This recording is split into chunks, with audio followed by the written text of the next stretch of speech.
a lot of back and forth about Alien 3 because he's got great information on it. What she said. I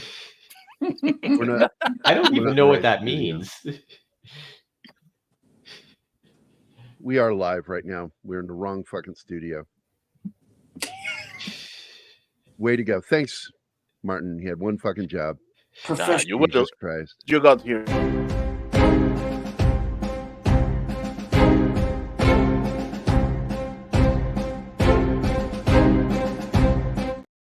Yeah, fuck it. We're already here. Christ. I'm in the wrong fucking studio. Seriously? I look up and I start to go live and I'm like, we're in the wrong fucking studio and I've already hit the button. Dude, I didn't change that. You got here ready? before I did. Hey, what are you? I don't know.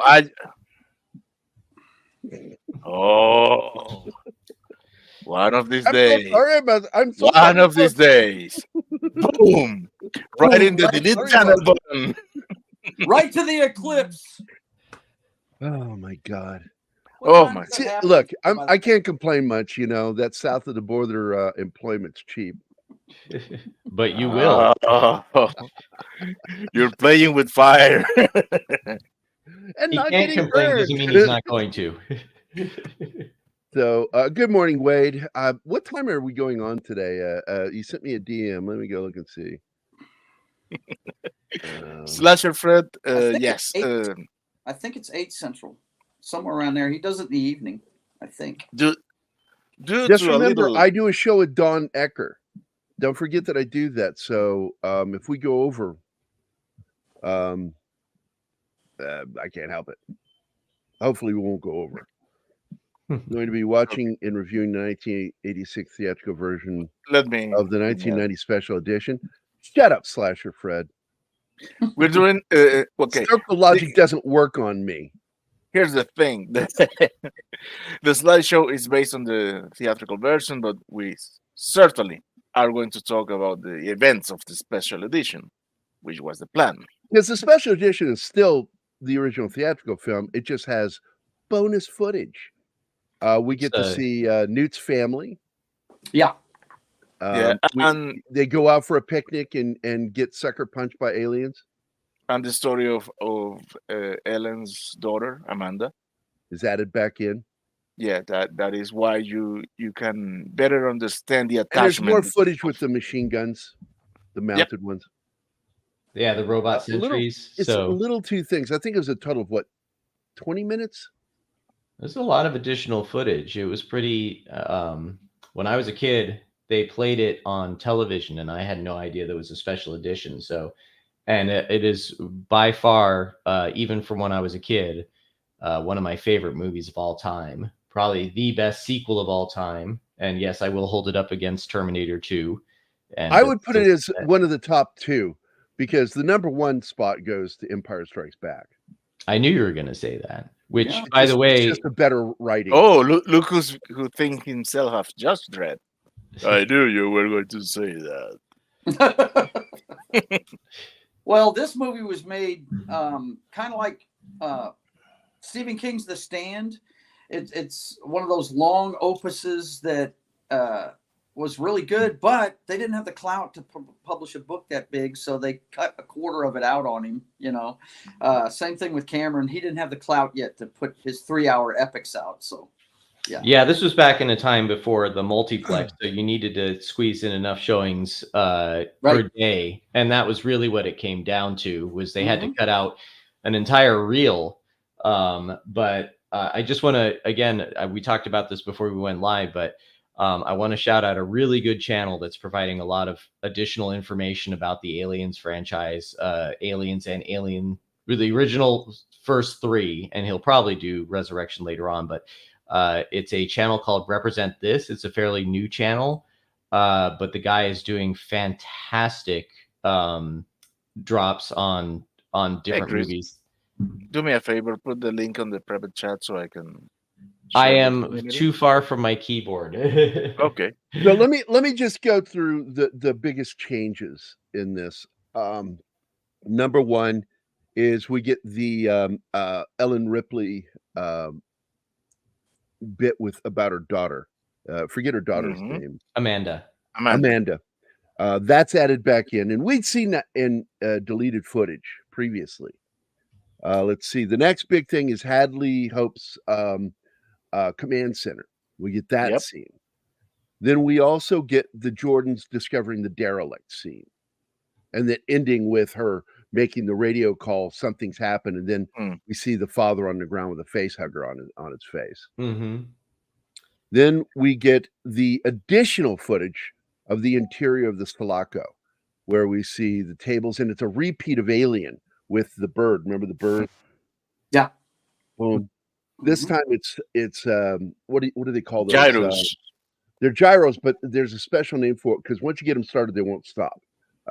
Perpetual motion toys. So, because once you start it, they just keep going under their own control with magnets. We get to see that additional footage. And then the next one is the State of the Art Badass by Hudson. We're talking about how safe they are with this equipment and describes the bombs and everything.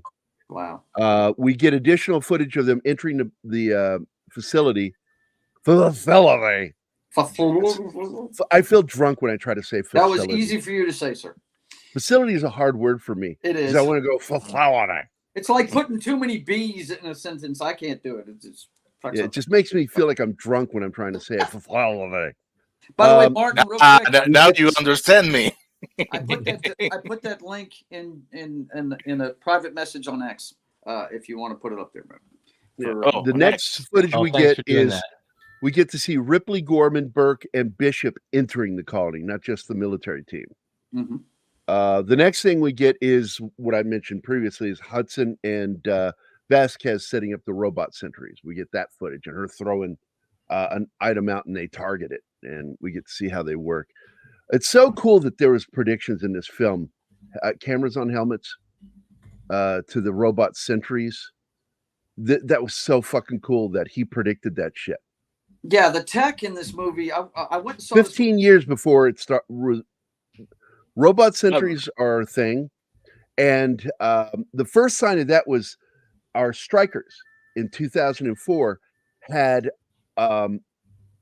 remote controlled 50 calibers on them. A lot of people don't know that. They were controlled right next to the system, the FBCB2 system on a striker. You have the FBCB2, and then you have the aiming system, and you can go from thermal to whatever you need. It's really fucking cool. That was a precursor to robotic sentries.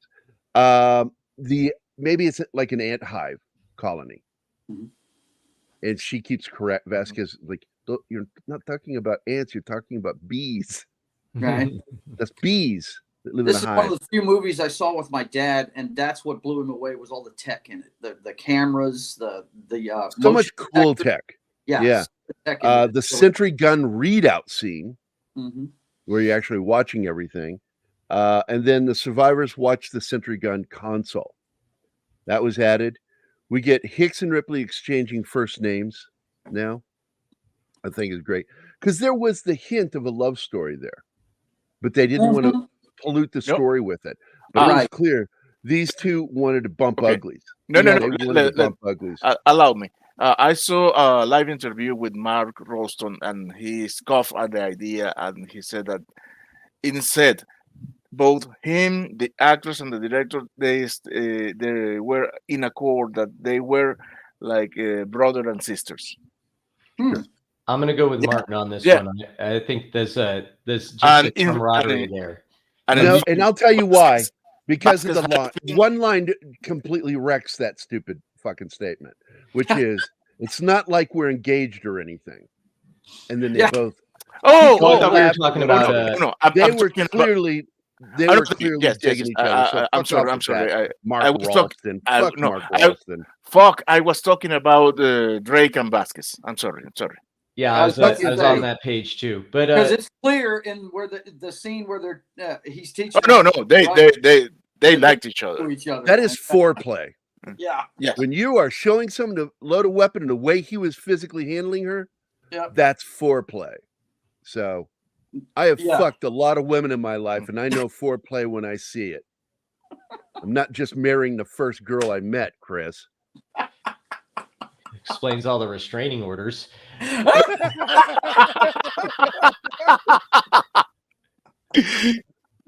my god! Oh my god! I'm so glad we're friends. Oh my god! That has been the best comeback ever. So anyway, so those are the additional scenes that are put into this film, all of them. And I really, I just appreciate so much. And I would, while showing the film to Anima, I would actually pause and explain how they did that shot. And one of my favorites is Bishop on the landing pad, and you see the incinerator. I mean I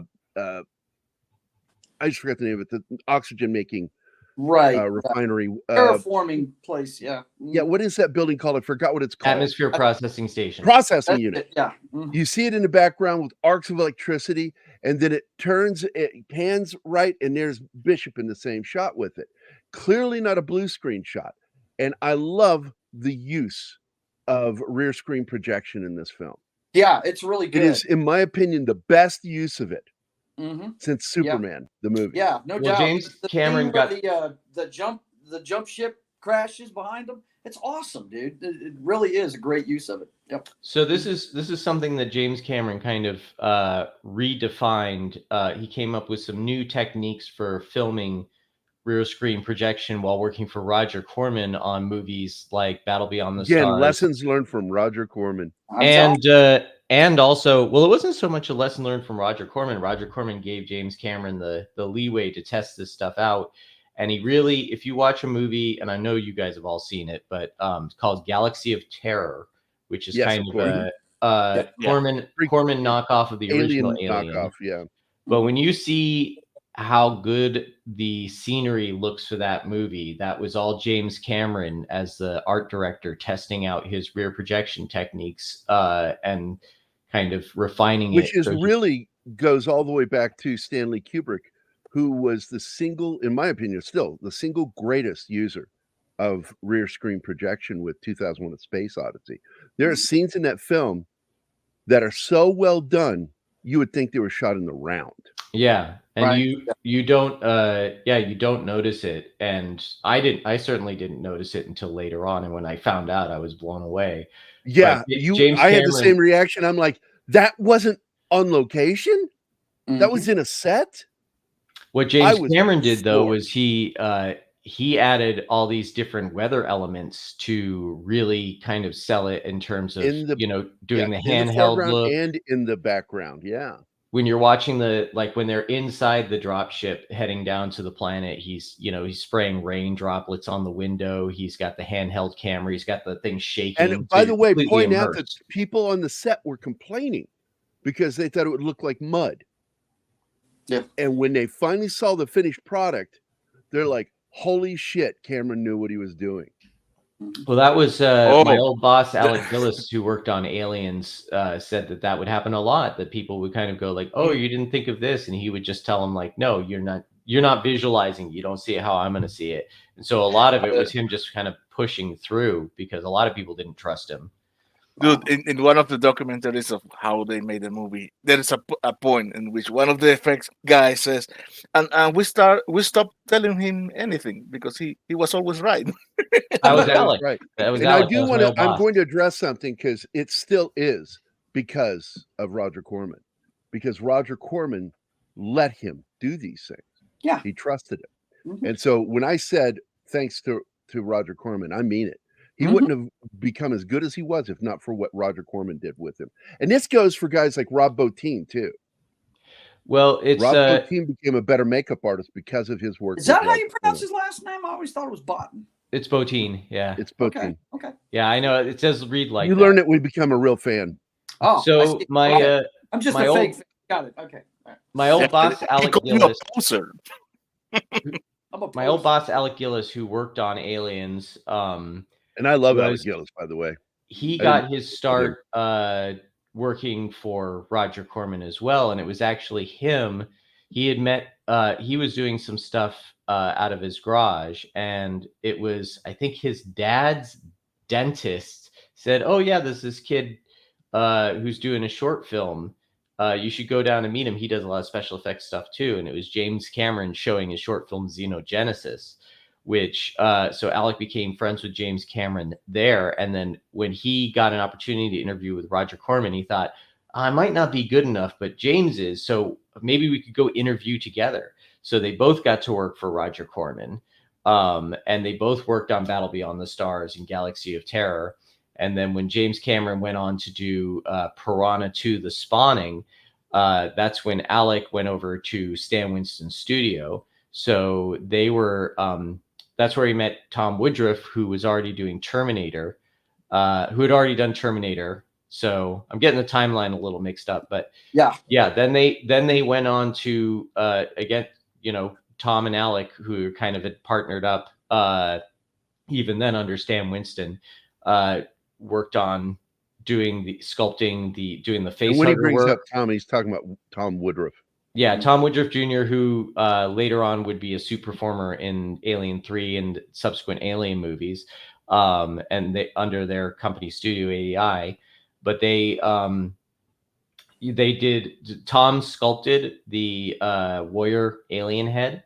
Alec worked on the face hugger scene with another guy named Rick Lazzarini, who sculpted the alien head. So I've been really lucky. I've gotten to know a lot of these guys that. Yeah. And by the way, Alec Gillis is why I watched Harbinger Down.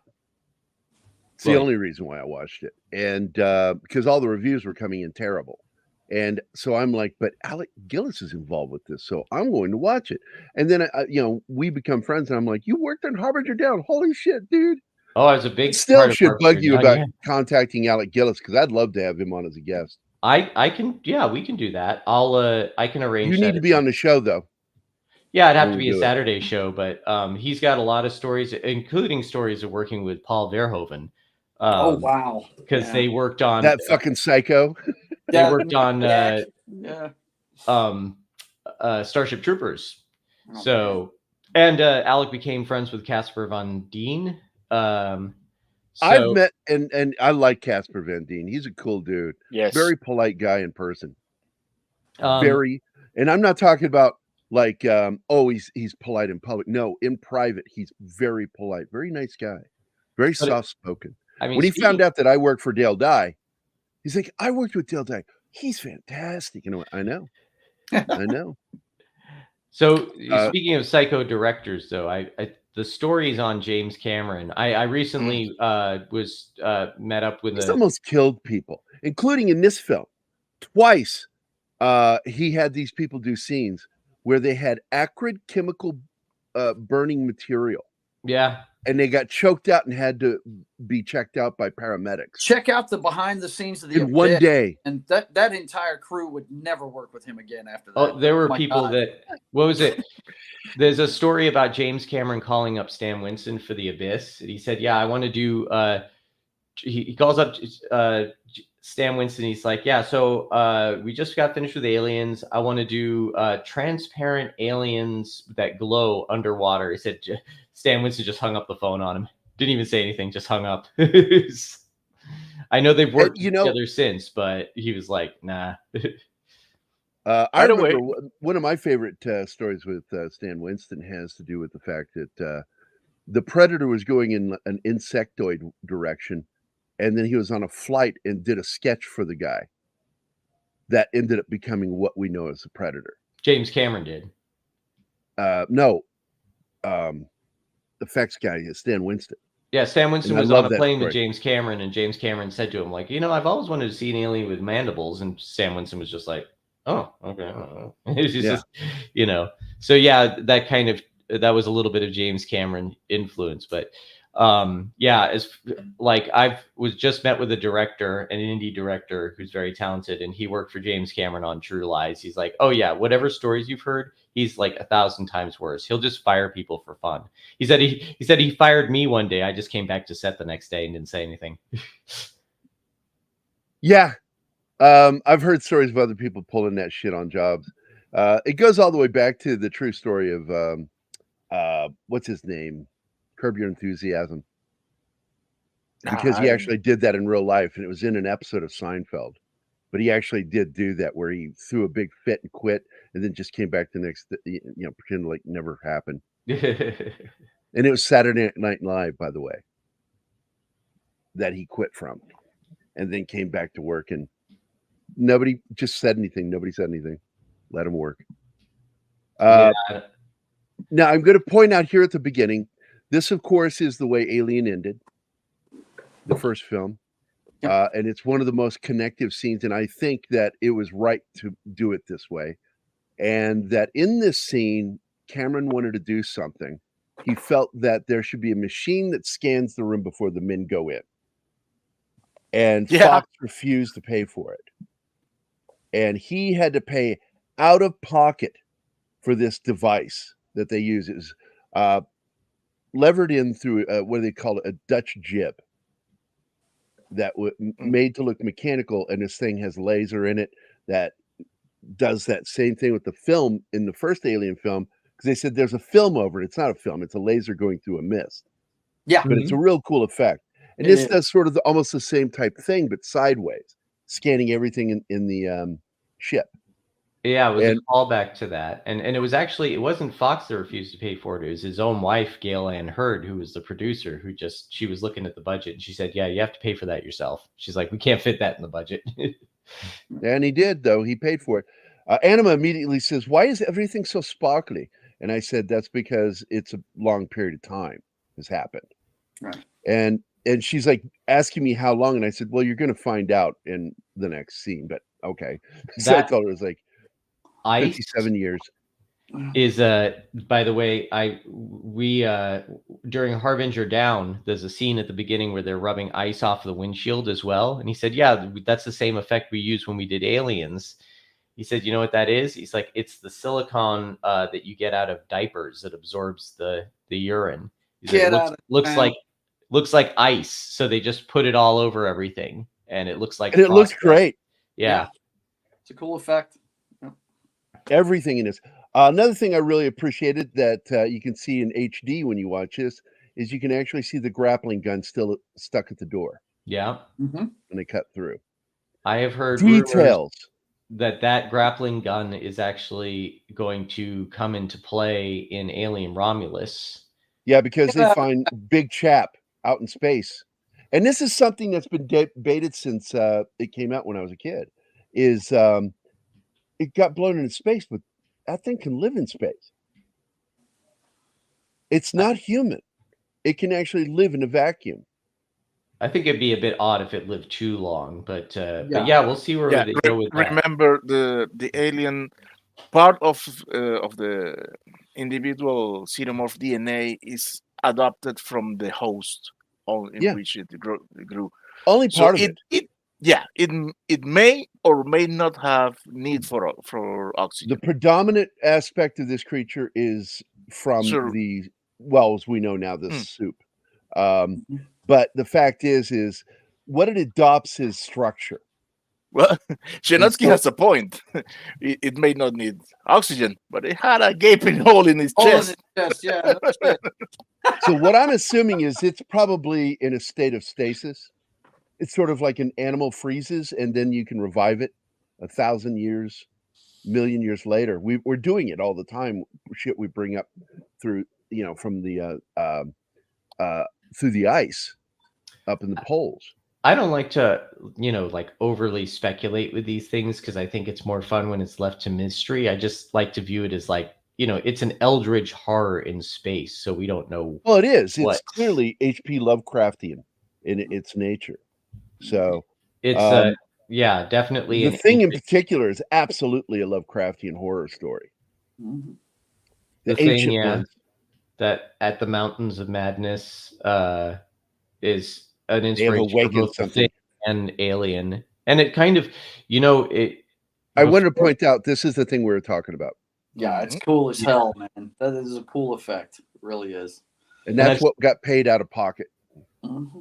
I've said this before about At the Mountains of Madness. It's kind of, there's one story that predates that really kind of is the coming across the ancient structure that holds an evil, and that is Dracula.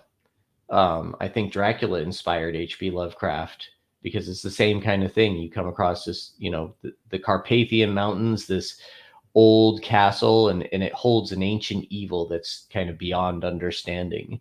And I think Lovecraft kind of retooled that into At the Mountains of Madness, which gave us Alien and The Thing, and you know, a lot of horror spans from that. And then, you know, from here, James Cameron really did a great job of taking the idea of kind of us going into a frontier, which is what Dracula is, and At the Mountains of Madness is, and, you know, getting our butts whooped by it, but then going back again and kind of conquering that frontier with knowledge and overcoming the odds with it. Yeah. And with a really great science fiction idea, which Gary, you pointed out already. It's like, you know, we've got these cryostasis tubes. Yeah, you could float out indefinitely and lose 57 years of your life and find out that, you know, everybody you knew has grown old and died. Right? Yeah. Which is the rough thing here. Is she wakes up, she's been asleep for 57 years. This is actually a conversation that did take place, but now she's dreaming about it. Mm-hmm. Because this becomes the nightmare where she finds that she's impregnated with one of the aliens, and we get the chest burster moment. Mm-hmm. And everybody loves this guy because he's a fun actor. Paul. Oh God, he's Paul Reiser. Paul Reiser. Such a Mhm. likable guy, but the fact is, he is an absolute corporate fucking scumbag. Yeah, total dick. I suspected he was in the scene where he comes back to talk to her in her apartment. And he goes, well, Right. I know it's the only job you can get right now. I'm like, Yeah. that is a power play. That is somebody who's very, very manipulative. Yeah. Mm-hmm. And the fact that hit the company pretty much put her into that situation. Right. You know, but yeah, he was fantastic. This is before he became, you know, famous for being a comedian, which is, you know, it kind of tarnished him for me. I never. He'd been in the film Diner before this. Yeah. Well, I didn't see that. All I know is I didn't trust him to not put a face hugger on Helen Hunt. Right. On their sitcom, yeah, I know what you're talking about. Yeah. Another, you know, her real name is an alliteration, of course. There's the chest burster, first chest burster scene of the film. Yep. And she wakes up from the nightmare there. Yeah. Clutching her chest. Yep. Oh, read at this. What if Burke lived, huh? Yeah, and it's written by Paul Reiser, which I have to I'm interested in that because Paul Reiser is just very clever. I think it'd be fun if it was like a what if, but in a comedy version. But I heard he actually played it straight in terms of the writing. But that sounds like a cool idea for a comic. This was a cool ode to the original here. If he survives his encounter with the xenomorph, there's still the thermonuclear explosion. Right. So this was again a cool ode to the original right here, the cast of the original. I thought this was a cool little insert they had right here. Yeah, this is a great moment during the conversation. It has one of my favorite quotes from the film too. Have IQs dropped while I was away? Right. I've used that so many times in conversation because you know I live with movie quotes in my head all the time. And yes, this me and my brother have conversations and movie quotes. Man, it's great. Well, that didn't go as planned, or that could have gone better. Right, Paul Reiser says. Great comical moments in this film.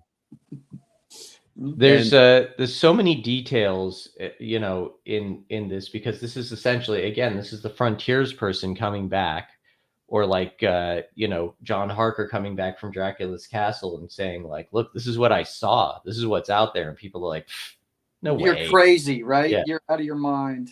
Yeah. And they're content in their bureaucracy, you know. Well, this is how we do things, we're fine here, you know. Not well, this falls under the whole thing too. It's like, why is a corporation doing this and not the government?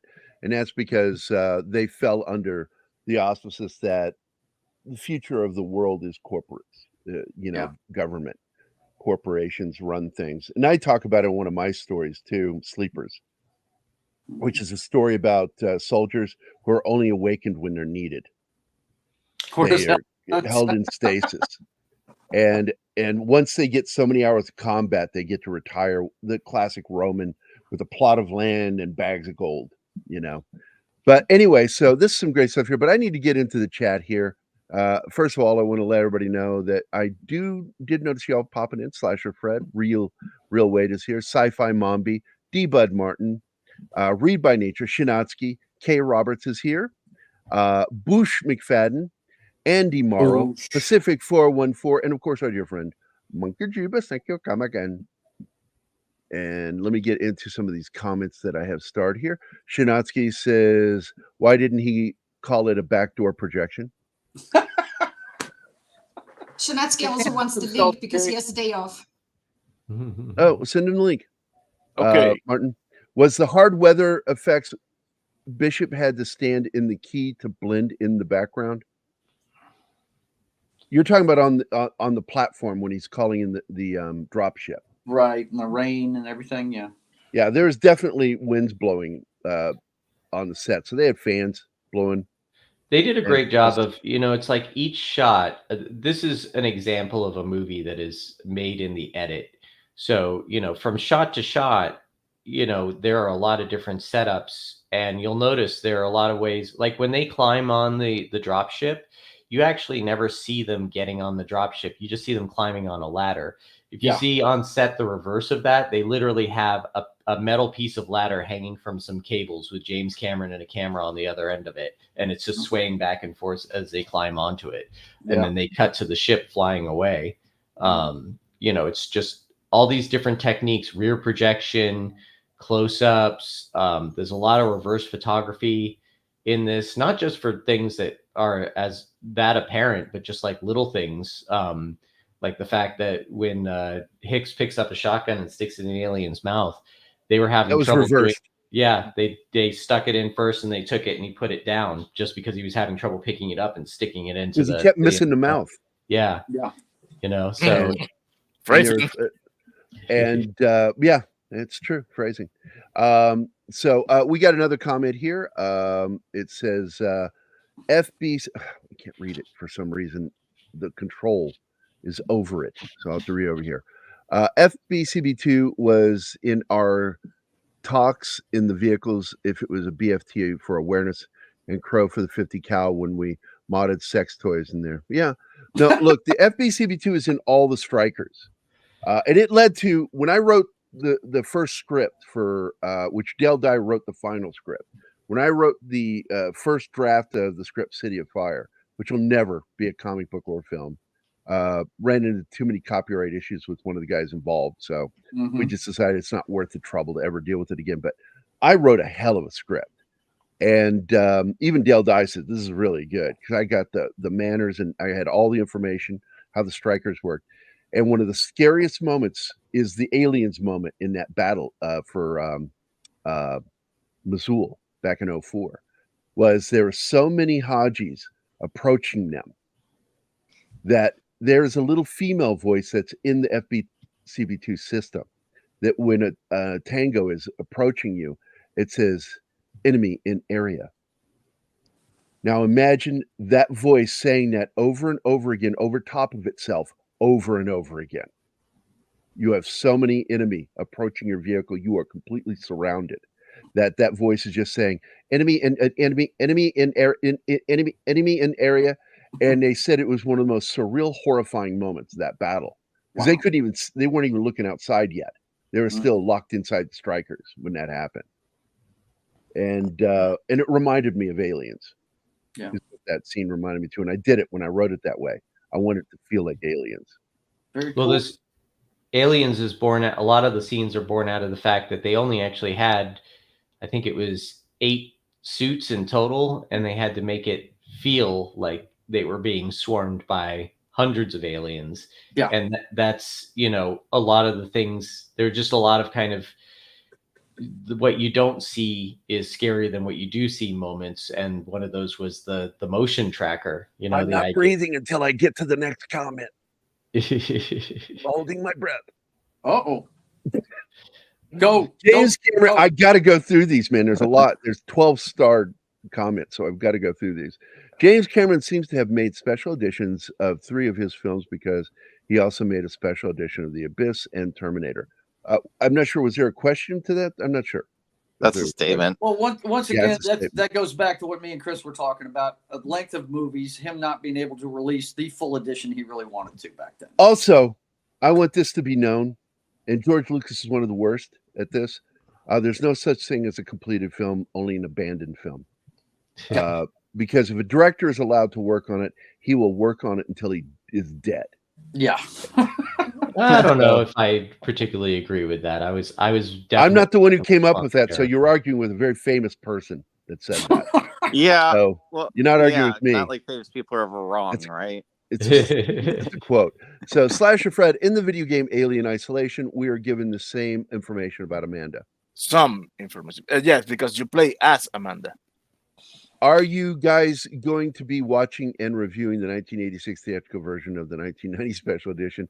Again, fuck you. That was the Slasher first one. Fred. Fuck you. Loved watching this as a kid. This is Read by Nature. Scared the hell out of me. Made my niece sit down and watch this too. Facehuggers. You're a monster, Reed. That's pretty fucking evil, dude. I found out my daughter had watched this when she was 8 years old without my permission. She had watched it at her aunt's house while she was asleep. And when I found out, I got pissed about it. But then I stopped pulling punches with her with horror. I said, if you can handle aliens, you can handle almost anything. Yeah. And then there are moments where she says, I can't handle that. You know what the movie that broke her was? Which one? The Thing. No. Good guess, but no. The Shining. Anybody else want to guess? Nope. The Keep? Good guess. No. Oh, I don't even know if Zoe ever got to see that. But the movie that broke her was fucking Tom Cruise's War of the Worlds. No shit. Oh. In the basement scene, scene where Dakota Fanning is trying to evade the watchful eye of this alien. My daughter lost her fucking mind in the theater, leapt out of her seat onto me, clinging to me, shaking. Aw. He freaked out so much. In my theater, I saw people leave. I called her a pussy. No, I didn't. I'm just saying, I found The Thing way easier to watch than Aliens because Aliens stressed me out. I did not less spidery things in The Thing. You only have that one scene with the crawling head. That looks like a spider. You gotta be fucking kidding. I hate them. So again, Kay Roberts writes, as much as the Hicks character laughed at his displayed technical capabilities throughout the film, was the example of the Objective Force Soldier program in the late 90s. And by the way, Anima says she had trouble with that character. I said, no, there are guys like that. Oh, hasn't he ever been tested? No, I said, no, this is their first xenomorph. This is their first ever xenomorph. And his metal has never been tested in combat like that. I was just wondering how you make it that far in the military. Because Hudson is a tech guy. He's so whiny. How did he even make it that far? He is a whiny bitch. And I knew a lot of fucking guys. I told you the story about me bitch slapping that guy and knocking the mask off his face. Well, he was bitching at me. My thing about Hudson and all of these guys is this, this is a military that is leaned way too much on technology and is gotten cocky, gotten too self-assured. And Hudson had the most bravado before he actually got confronted by what was actually because he is a mouthy prick. Yeah. And how many guys are like that in combat units? Well, end up being the first one that freaks Here's out. the thing. It's obvious they don't send the A team in part because Burke wants it on the down low. Oh, absolutely. Yeah. Absolutely. Well, what I wanted to say about the military component of this, whoever the advisor was did a great job because Gary and I have run into every person. Oh, wait. No, on hold on. Yeah. I'm getting ready to tell you something here. Yeah. Mm-hmm. This is one reason why James Cameron is on my shit list.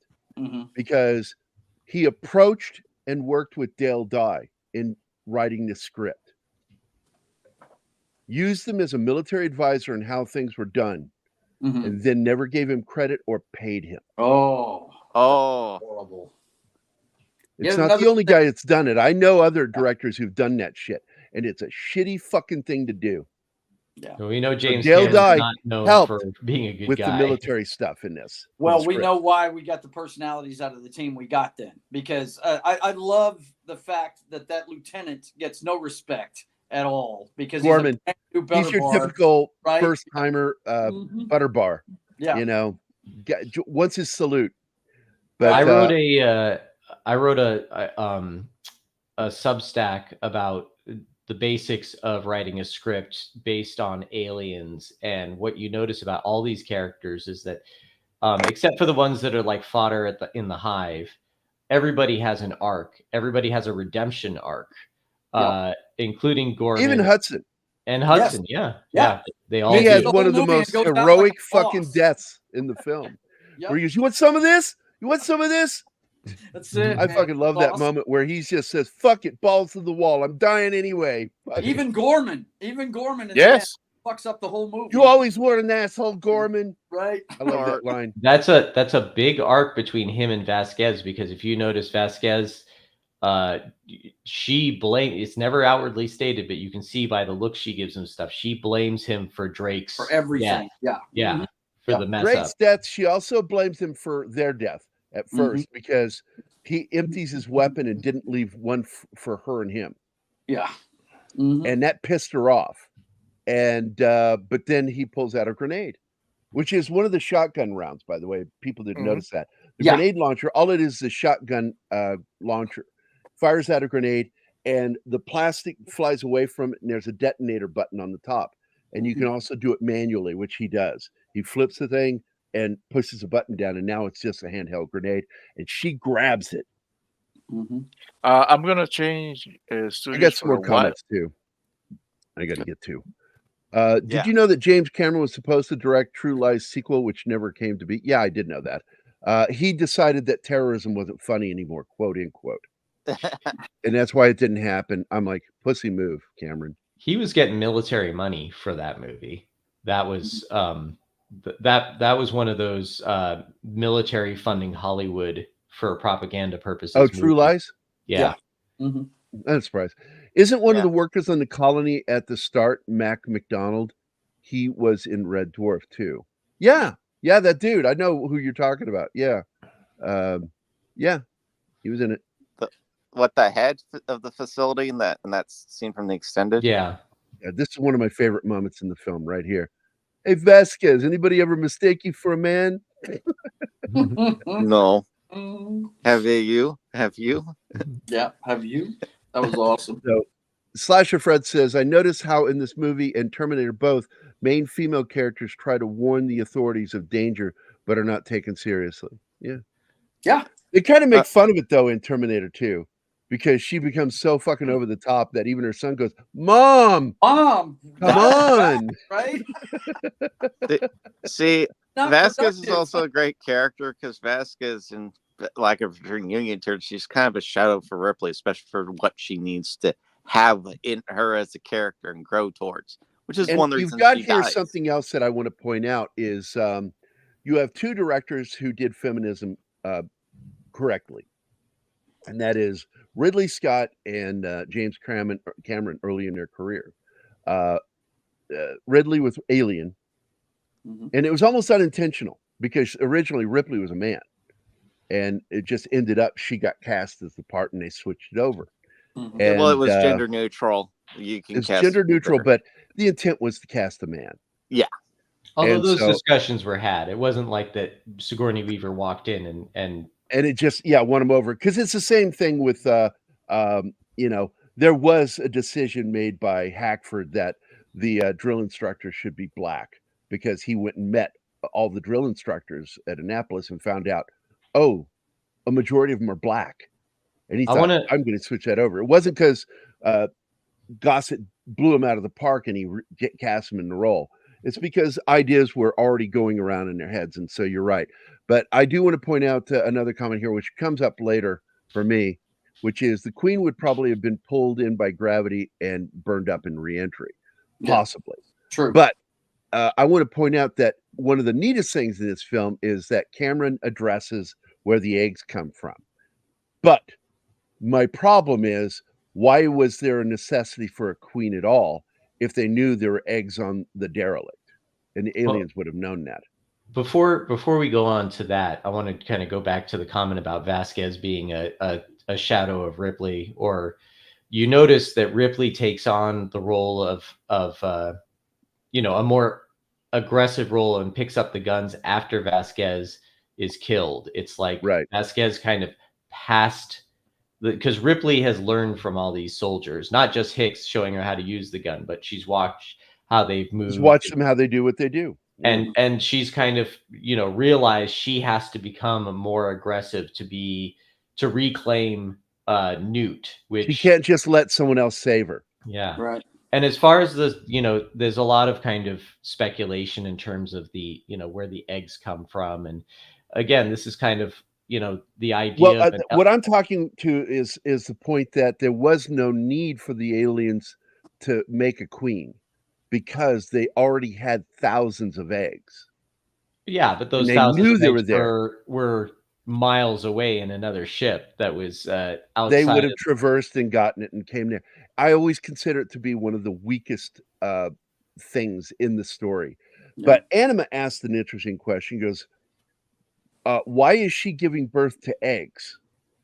And then these aren't just aliens. Why is she giving birth to things that require a host to make an alien? And I'm like, that's a good logic question. But there are species out there, invasive fucking parasites out there, wasps, all sorts of insects and animals underneath the fucking oceans that do shit like that. And that was borrowed from nature. I think this also falls into the purview again of being an eldritch horror, that they do things that are outside of our immediate realm of understanding, that, you know, they're so insidious and dangerous that it wouldn't be enough for them. You know, they could, you know, in the first movie, there's the egg morphing where they actually take a human being and start to like genetically morph them into an egg so it can create another face hugger. It's like, what a weird thing. Well, basically, what we're looking at is they create a creature. They're genetically designed to create a creature that requires a host to impregnate for its species to continue. And no matter what, nature creates stuff like that. Yeah. Hey, Gary. Maybe it doesn't make sense and we don't like it, but that's it. And so that's how I explained it to Anima. Yeah. Before we get too far away from the Bishop scene with the knife, I do want to point out that scene sets have we done it already? Yeah, it's already You guys were going on and on about the eggs and stuff, but I do want to tell people, when you saw this initially, it set up some tension between Bishop and Ridley because she's PTSD. We didn't know there was going to be an android on the ship. Yeah, she is like, get away from me. Do not come near me. She doesn't trust him at all because of what happened. Well, we don't trust him either. No, this is something because of that, and it adds a level of tension in further parts of the movie. It's really cool. As much as you like Lance Henriksen in the role of Bishop, we don't trust him because of what happened previously. Right. And you know, Burke's character going, "Oh man, it slipped my mind." Bullshit. He knew. That guy is absolutely working this situation. But he actually, I want to point this out, Lance Henriksen actually really did this. And I've done this too. We used to do this shit in the Army with a K-bar or a bayonet. And it's seriously, I got good at it. I still stab myself a couple times. I have scars on 2 of my fingers on the backs of them. This is a callback also to Dan O'Bannon in Dark Star, which was the Proto-Alien comedy version. Proto-Alien. And I also want to speak to, you know, your point about Bishop and Ripley's trauma. This movie, everything in Ripley's arc is kind of her coming to terms with every part of that trauma, whether it's the loss of her daughter, the android, the I describe Ripley's arc as this.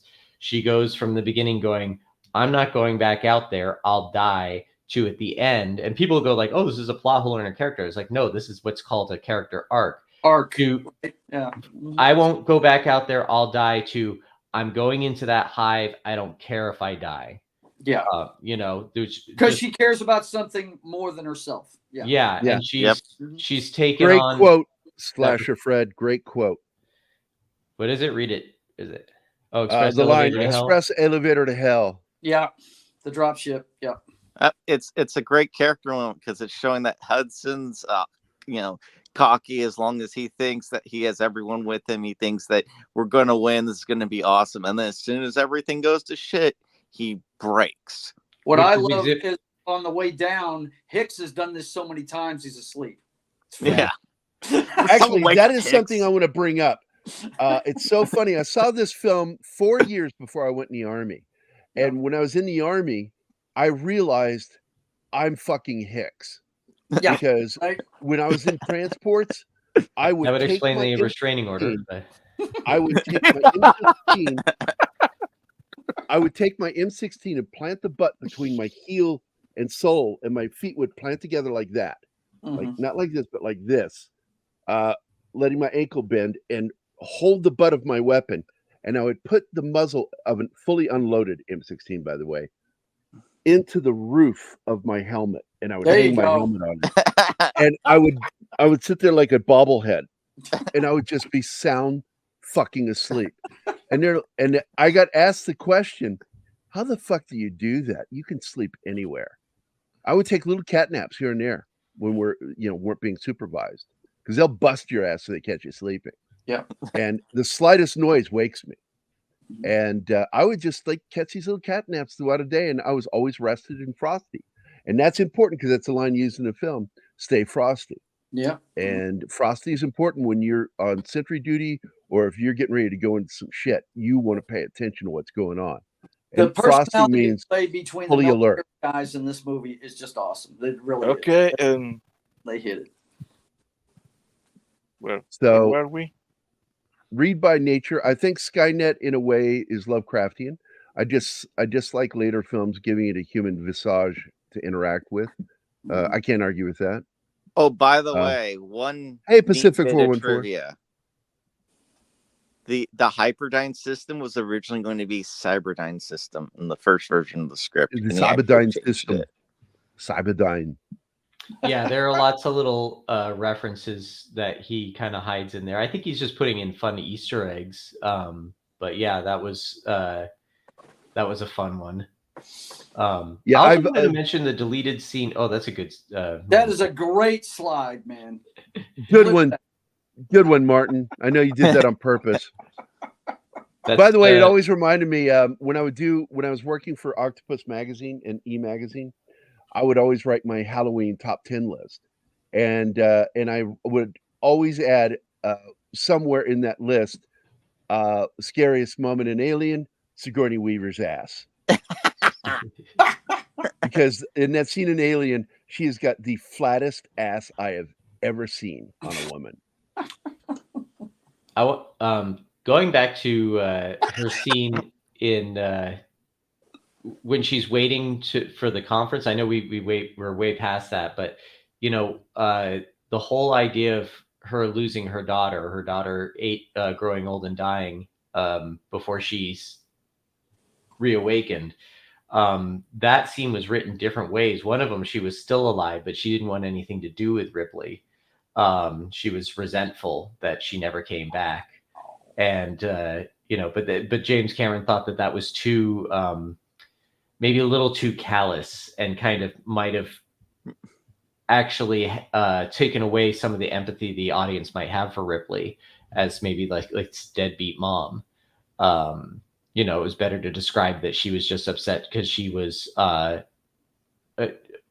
she promised her she'd come back for her 11th birthday. And when you look at a lot of these deleted scenes, a lot of them are, they're not necessary to the pacing of the film, but they're great character moments that really kind of give you a little bit more of a feeling for who you're rooting for and more empathy. I gotta jet for a bit. I'm going to try and come back on, but I'm technically at work, so I've got a meeting that I've got to attend. But all right, man. I will hopefully be back. If not, though, have fun. Great, all right, buddy. See you later, Chris. Oos. So I wanted to point out that there is a semi-military advisor that worked on the film. His name is Al Matthews, the actor who plays Sergeant Apone. And that's him right there. Yeah. He is a decorated Vietnam War veteran, former U.S. Marine Corps. And he was the one who made sure that all the soldier actors did their shit correctly. Another point I want to put in there is each one of the actors got to come up with all the graffiti that's on their equipment and their helmets. That fits. That fits because you and I both graffitied up our Only stuff. one actor didn't. Yeah. Who's You that? know who it is? No, I don't. They did that in Full Metal Jacket too.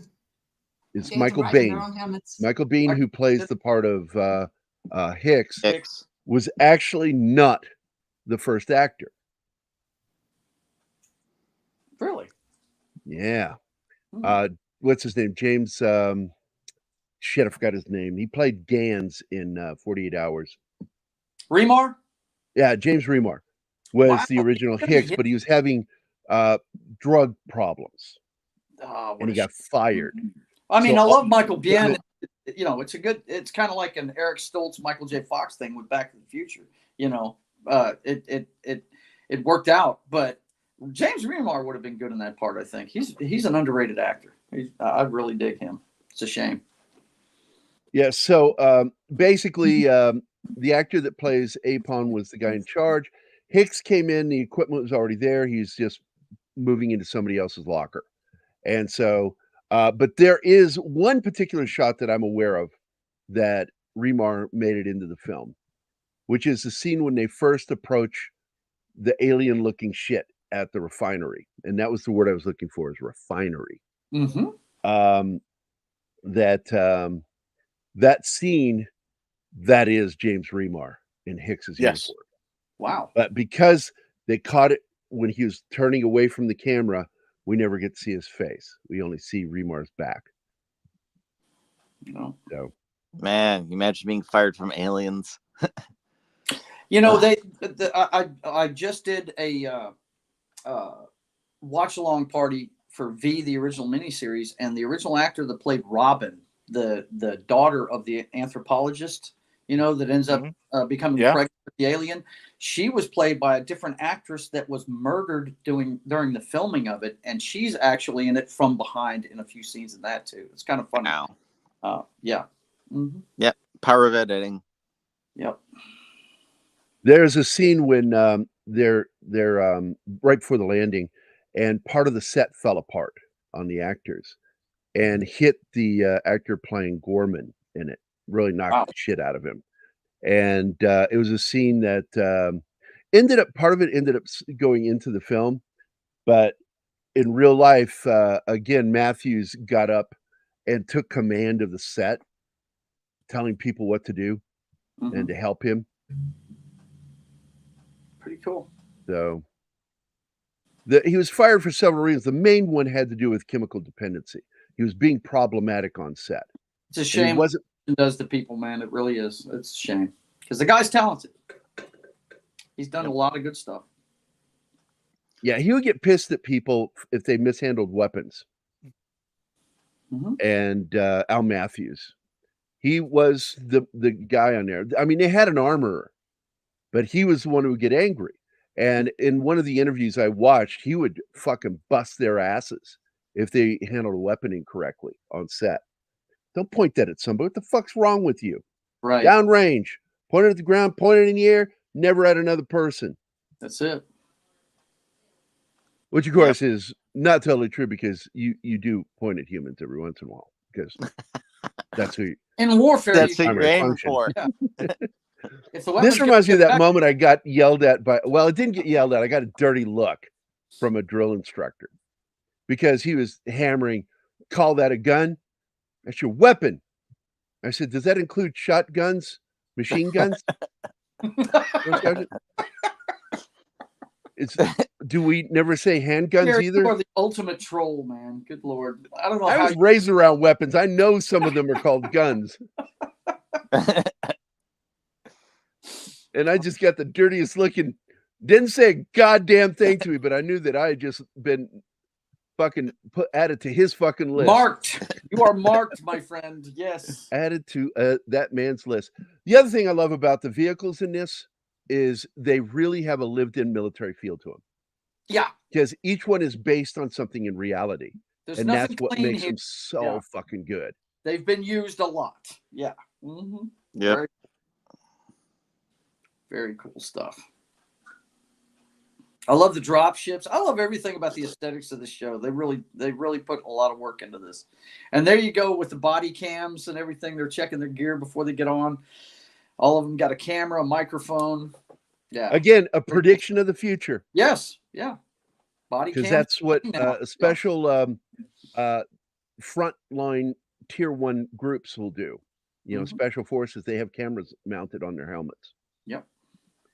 And it predicted 2 things absolutely predicted in this. Yep. Was that and sentry guns. Mm-hmm. Yep. And it's one thing also I appreciate with this movie. This movie added so many things.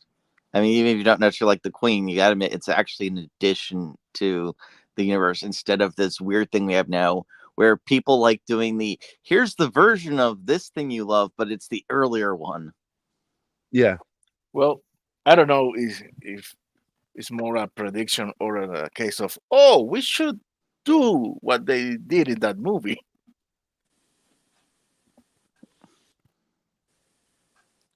Oh, the chicken and the egg, like, was it War Games when they saw the DEF CON system at the end? They say, oh man, we got to make ours look like this.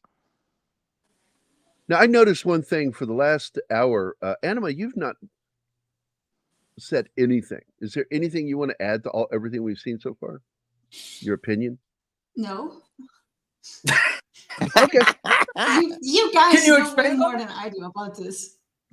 Yeah, but you react to this thing. Tell us what you were thinking when you saw this. Like this character, she's actually one of the highest ranking persons on the ship. She's a captain. As a pilot would be. Yeah. Anima is your Corbin Dallas. What? Corbin Dallas in the Fifth Who's Element. not seen that movie? The Oh. Lou Dallas I multi-pass. have no idea what you mean, Martin. Exactly. When you see that movie, you will know. Multi-pass. Okay. No, Corbin Dallas, no Lilu. God damn it. Get your just straight, Shanatsky. She doesn't You- understand us at all. She has no idea what we're talking about. The writ of Are you evil. still promoting your book at the hour mark? Yeah, we're doing it now. Meet the Seattle Vigilante. Like so many comic heroes, this warrior hides his identity. But his identity isn't the only secret he has to keep. After grievous wounds received during combat, Tier 1 operator John Russell begins to recover and comes to terms with his new reality of being an amputee. And as he learns how to use his new prosthetic limb, he finds himself caught up in the bureaucratic red tape that too many wounded veterans experience, the exhausting medboard process. Out of sheer frustration, John takes it out on the criminal scum of the city. But when reality kicks in, John realizes he started something that's having an impact on the greater world around him, and thus has to reevaluate his motives. And moreover, just how far is John willing to go to finish this war he's declared against the criminals in Seattle? And will he even survive? From the creator of IDW's award-winning graphic novel Code Word Geronimo comes a new story about a different kind of warrior, Vindicated Inc., the first of its kind disabled veteran action hero comic. The Vindicated Inc. graphic novel crowdfunding campaign on fundmycomic.com is provided in the description of this video. We hope you become a contributor. Please share this link. Thank you. So, by the way, I saw something a minute ago. Where did I see it? Here it is. K. Roberts says, guns are artillery. Don't let the red leg catch you. Actually, red leg is one word. It is the nickname to arties, people that are in artillery. Mm-hmm. Oh, you should do another pass to the chat list because we have some additions. Yeah, I'm not going to go back through it again because I start a bunch of them. If you have That's why I'm saying when you back see a at comment book- come in, star it for me because it's hard for me to go back through it when I'm trying to talk on the show. Speaking of the Bush, Lance Henriksen had also appeared in the movie. What are we talking about? I don't know what he's talking I don't know. I will guess tell he's you trolling. 2 things interesting about Lance Henriksen. He is also former military, U.S. Navy. Mhm. And then after the Navy, during Vietnam, he served as a merchant marine. Oh, there's a part in the documentary when he's so nonchalant saying, "Yeah, you put fire and munitions, just set explodes. What's a surprise?" Like, Hey, Gary, Gorman before we is get the away lead- from your comic book too far, when are you going on Indiegogo with it? I don't know. Okay. I don't know. Yep. I've got to make a decision at some point. I just haven't made it yet. Am I the only person who doesn't rate this film? The original is the superior film, in my opinion. The others should have been shouldn't have been made. Have even been made. I like this one. I like this. Love this one. So I don't agree. It's a different movie, though. It's a different genre. I mean, the first one's a horror movie. Each installment is wait. Whoa. Hold on. I don't think Glenn's referring to Alien. I think he's referring to the first cut of Aliens. Oh, okay. All right. And if you mean Alien, Glenn, you should say that, because I don't see that. Alien is a superior film in some ways, because it's a haunted house horror story. Mm-hmm. It's a different kind of film. It's straight up horror. This is not. This is an action combat film. One of the things that also frustrated me with this film is that a decision was made by Cameron to take the domes off of the aliens' heads because he felt it wasn't practical and it wouldn't matter. It does matter in the long run, because it's very noticeable that these aliens should look exactly like the chappie, the big chap from Alien. Mm-hmm. And they don't, because he pulled the dome off of all of their heads. They came up with a explanation for that after the fact, and it's that the first xenomorph we saw is a newborn, whereas these ones are have had more time to mature. Gotcha. Mm-hmm. Bullshit. Yeah. It's like that's a nice cool. But no, I know that it's because Cameron made the decision to pull the domes off, and that's really all it is. They wouldn't change like that. It was because that was the fully formed alien, and they are it's bullshit. Also, I do want to point out that the mounts that are used on the machine gunners, again, there's that word gun. Oh man. Drill Sergeant says, drop, beat your face. Right. So this is an MG38. It's the same one that's used for the Stormtrooper rifles in Star Wars. The long rifles that they carried on Tatooine. Mm-hmm. So it's the MG38 or MG42. I'm sorry, MG42. And the MG42, they added some things to it, but the mount is the coolest part. Yes, it's mounted on a not glide cam, but a Steadicam armor system. And it works exactly the same way. And the other thing cool that they did is they built a firing mechanism with a bicycle brake at the very back of the weapon. So they're able to hold it by that and squeeze it. A motorbike. Mm-hmm. Kawasaki. Yeah, it's really fucking cool what they did. All of this stuff is made with stuff we know. That's why it always has that lived-in feel to it. Yep. Aliens, just like Alien, has that lived-in feel to it. But this is a military film. James Cameron's idea of his Vietnam War film. And I've always said, if this is what you think Vietnam was like, boy, you need to go back to school. Right. This is not fucking Vietnam. But he saw the aliens as the insurgency. Mm-hmm. And they were the Viet Cong in this film. Well, yeah, it's the idea of more technologically advanced force comes in and gets their ass. Well, it's where the tunnels come into play. Because in Vietnam, the tunnels, they had all that stuff. They wanted the claustrophobia. And this is his idea of this was meant to be his Vietnam War film. And again, he doesn't understand the Vietnam War. So how can he do that? But I do love the military aspect of this. And they do show a lot of the typical military discipline that you would see in a unit. And I think Matthews for that, the guy that plays Apone. Yes. He really ran these guys. It's good stuff. It's really good stuff. And I like that you were talking about the arm that they carried. That's not the reason, Destiny. The reason why was there was concern over damage that would end up happening. And it just was a problem that with the material it was made out of, that he didn't see it being practical for what they were trying to do. He goes, we can live without it. And so they took the domes off. Are you telling me James Cameron doesn't like lens flares? Is that from here? Now, the puppets that were used for these face huggers were fucking brilliant. And you had 2 live ones there that were, they were great. The way they were able to get the hands in there to manipulate it is just brilliant. And it's also the same thing with the sucker section that lays the eggs. It's a hand manipulating it off camera, and to hide him, they put a mirror in front of him. Yeah. So you couldn't see him. And it's really, God, man, this movie is so cool. And here's the other thing I love about this movie.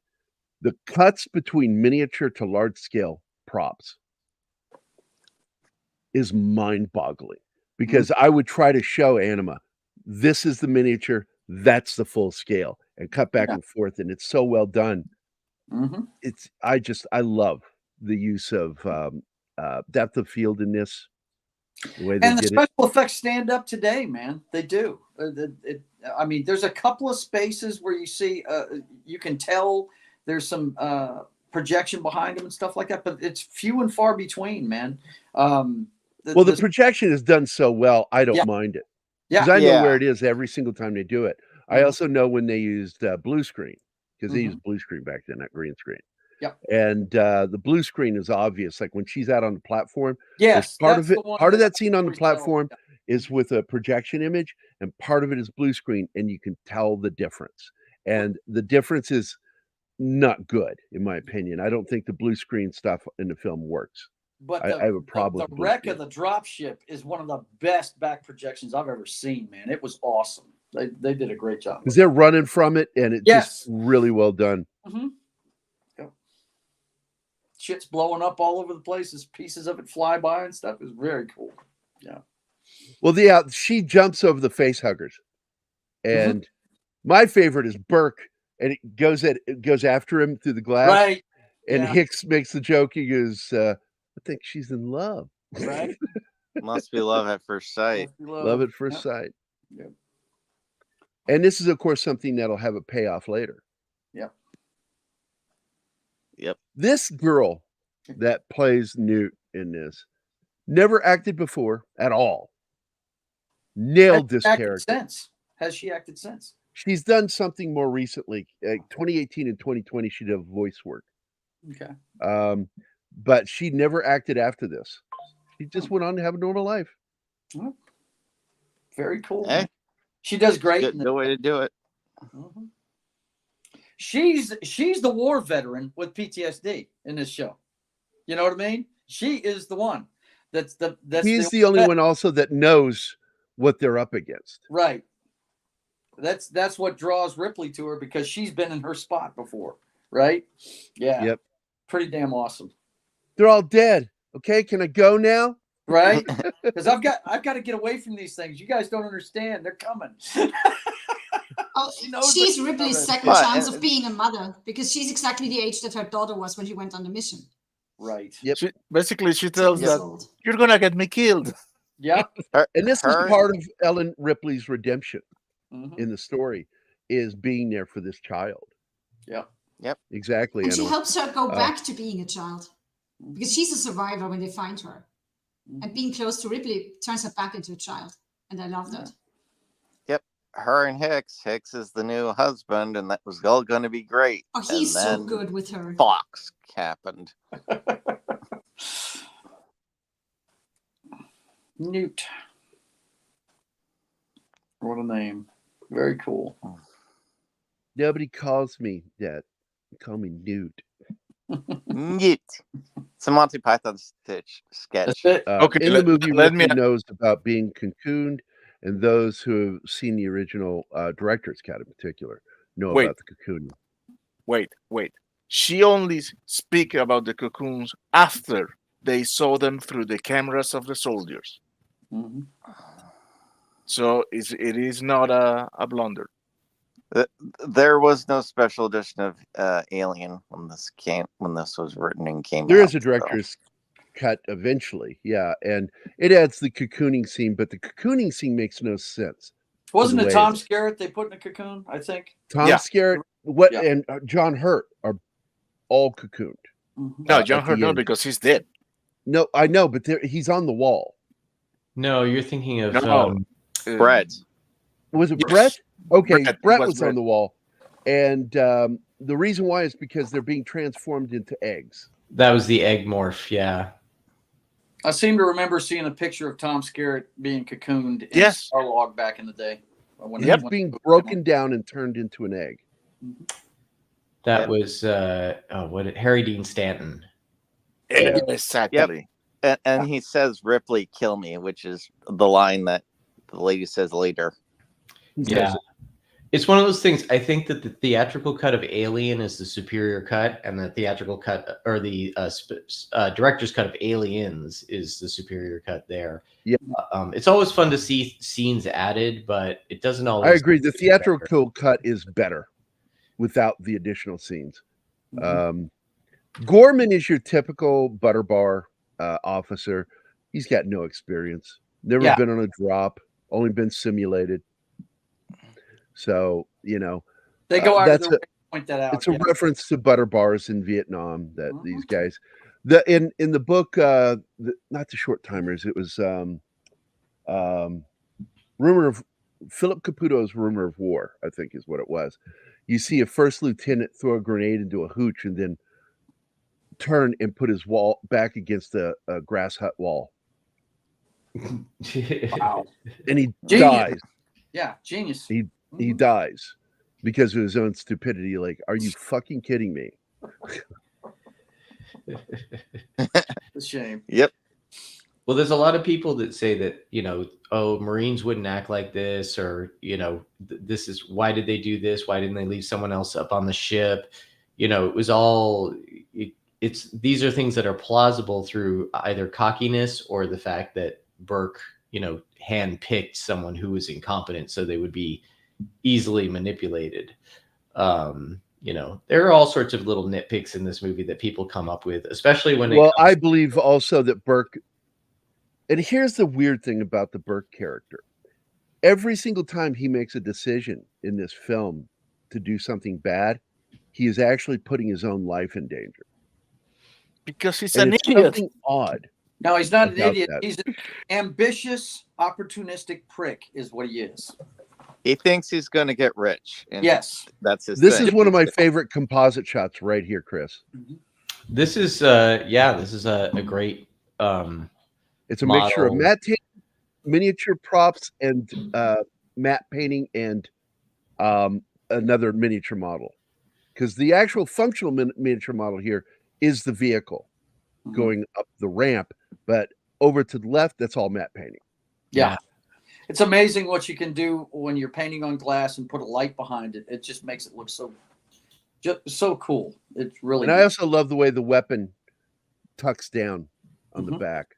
This, of course, is one of the vehicles that's used to tug 747s, and they threw a body armor on it and changed out the wheels to make them look more like they're armored. There's a lot of great mixing between the full size and miniature remote control versions of that. You know, because obviously they couldn't do a full size drop ship that would come down and release a carrier like that. Yeah, there are two versions of it. One that had the really smaller miniature vehicle, and then they had a cut from a ramp with the larger model coming out. Yeah. Right. And there wasn't actually too many there wasn't much space in the full size one. Obviously the interior of the was a set, and I think they could only cram like 2 or 3 people at a time into it. So when you see them start to unload, you only see a few come out at a time before it cuts to something else. Right. Yeah. Now this is another forced perspective moment that was done Yeah. so well that the studio execs that were bitching about the money being spent, when they saw this scene, said, well, you know, look at the money spent on that. That's $50,000. We're building that set we didn't have to do. And then proudly, the crew were like, no, that's actually a foreground miniature. Yeah. And that was they still had the original actor that played Hicks in that This shot. is James Remar. Yeah, and they that freaked scene. out because they had trashed the miniature, and they were worried that they'd have to like rebuild it and redo the whole shot. But they just managed to figure out that Remar had turned away from the camera. Remar had turned away, and that's when they show the scene is when the head's turning. It was very well done. and it tricked the fucking execs. They did not know that was an in-camera. That was a miniature. effect. Yeah. Mm-hmm. I love forced perspective stuff. That's Me too. Yep. We were doing forced perspective when I was like 15 in high school. We had Super 8 cameras. Craig the thing Edwards about had. it too is, just because, I mean, I am fully on board with all kinds of technology, that in terms of special effects, but there's no reason. These are like the quickest and least expensive ways of doing things to this day, and they still look the most realistic, the most convincing. You could do digital cleanup here or there, but because studios are so intent on just using the latest thing or doing it all in post or whatever, it's like they don't consider these techniques anymore. They act like it's like you're a makeup artist, like a vaudevillian saying you're going to put pancake makeup on and that sort of thing. It's like wax noses. They don't see the value in it anymore, but it still holds up. It's like, Well, with the hit, Well, I got to point something out. I'm paused here for a reason. I want to get moving again because we're behind schedule. This is one thing that bugged me, is that was actually part of the design of the space jockey's ship, not from the aliens. The aliens were in the lower portion of the ship being held there. And it bugged me that they added this spine looking thing here. Unless, it's a biomechanical ecology. There is a biomechanical aspect of what they do and what they look like, but that was actually part of the ship's design in the derelict ship. I think they do didn't that. Like that they did that. I think they do that for camouflage because they live in the walls. They blend with the walls. Yeah. There's so many different theories and ways that you could go with their biology. One of my favorite theories is that the aliens are a part of a biomechanical ecology where, the ship itself that flew them to LV-426 was either grown or maybe constructed from resin by creatures like the aliens. So, yep. Too bad they were created by Michael Fassbender. By the way, I understand they're finding a middle ground for this new film, Romulus. By the way, the comment that said which wins, the dropship, the APC, or the loader, that would be the dropship. One word: rockets. I'm not talking about what will win. I was asking which piece of tech do you like more? Still the dropship. I think the dropship's cooler. Yeah, it's one of my favorites. Yeah. I've always wanted that one. That and Sulaco. I love the ship itself. The Sulaco is very beautiful. Now, they only finished one side of the ship. In the game Aliens vs. Predator 2, there's a combat version of the power loader. We've got a found footage type of feel here with the freak out happening with the initial engagement. It's pretty cool. Again, a budget saving method that really kind of brings you into the moment, makes it feel more real. Yep. During that attack, you barely see an alien. You see shadows, silhouettes. Yeah. That's all you see. Yeah. And your imagination. And later on in Aliens versus Predator, they have all these aliens like crawling all over the place, and they just turn into essentially like Jurassic Park raptors, which is just not as engaging at all. You want to, in your imagination, they move in alien ways. I mean, I can't emphasize enough. These are aliens. These are beyond our understanding. We don't want to see them walk like a raptor or something like that. So it's just fantastic. And Ripley, who is the veteran in this situation, takes control and goes and gets the guys out that can get out, right? Because Burke can't make a decision. He's locked up in fear, right? This is where her ability takes over from her fear. It's just, we've all been in moments of that where we see what needs to be done and nobody else is doing it. And it's like either you take over or you're screwed. Yep. Burke lets her do that. He says, "You had your chance, Gorman." Just lets her do whatever. Right. It's a great character moment too that puts you on your, you are suspicious of him, but then you go like, okay, maybe he is an okay guy. Right. And There's a lot of great stuff in the scripts that didn't make it into the movie that, you know, would have made the movie way too long, but Cameron really did do a great job of building tension either through characters or moments. Right. I also want to point out that Mark Ralston, who plays Drake, he just died in that scene. He also is a connection to Blade Runner, as he played one of the replicants in the 1997 video game. Really? The main replicant, yeah. Wow. Nice. Yeah. Now Drake he's Vasquez's buddy, right? That gets sprayed with the. Yeah, he's the other machine gunner. Yeah. Mm-hmm. Yeah, they have that tight camaraderie of being like the two people that operate those guns. It's this very specific job that they do, and so again, that goes through a great. Well, they're the point, and anybody in the military knows the point guy is the guy that gets hits first. So they're the toughest guys in the whole group. You know. Often, no, they won't get hit. Yeah, they'll go to point and they'll let them go by, and then ambush the rest. Yep. They'll be quiet and wait for the point guy to go past them, because they know, they eventually learn, the Viet Cong in particular learned about our practice of using point men. Mm-hmm. And James Cameron did say he wanted this to be kind of a Vietnam. It was his Vietnam War film. Yeah. Yeah. No, I mean, it's still pretty fresh in the consciousness of, you know, what is this, 86 or yeah, 16 years since, well, technically 14 years since the end of the Vietnam War. Mm-hmm. And an interesting thing as well, I'm sure you guys already know this, but at the same time of writing this script, he took on another writing assignment, which was Rambo 2, which he co-wrote with Sylvester Stallone. And there are a lot of parallels between Rambo 2 and Aliens. Mm-hmm.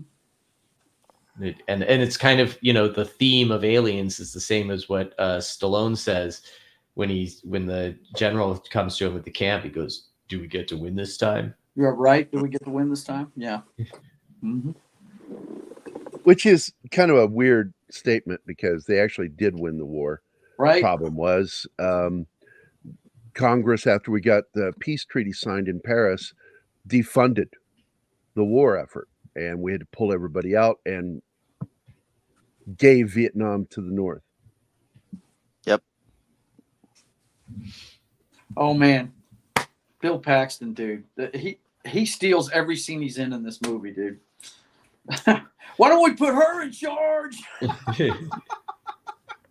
And he was everybody I know that has worked with him is just like, everybody loved him. Nobody is nobody's happy that he died young. They feel like he was a loss. I wish he got to direct more. He was a good director. He was good at everything he did. I mean, he wrote the Fish Head song for Dr. Demento. You know, he was a carpenter. He got his he worked for Roger Corman as well as a set builder. Fish heads, roly poly fish heads, eat them up, yum. Those of us that were into punk in the 80s love that song. Yeah. I want to point out that I do not even remotely agree with you on that, Glenn. Yeah, it's one of the greatest. I like that moment because it is one mother to another mother. To another mother. That's right. Get away from my kid. It's such a great moment. Yep, it is. It is corny.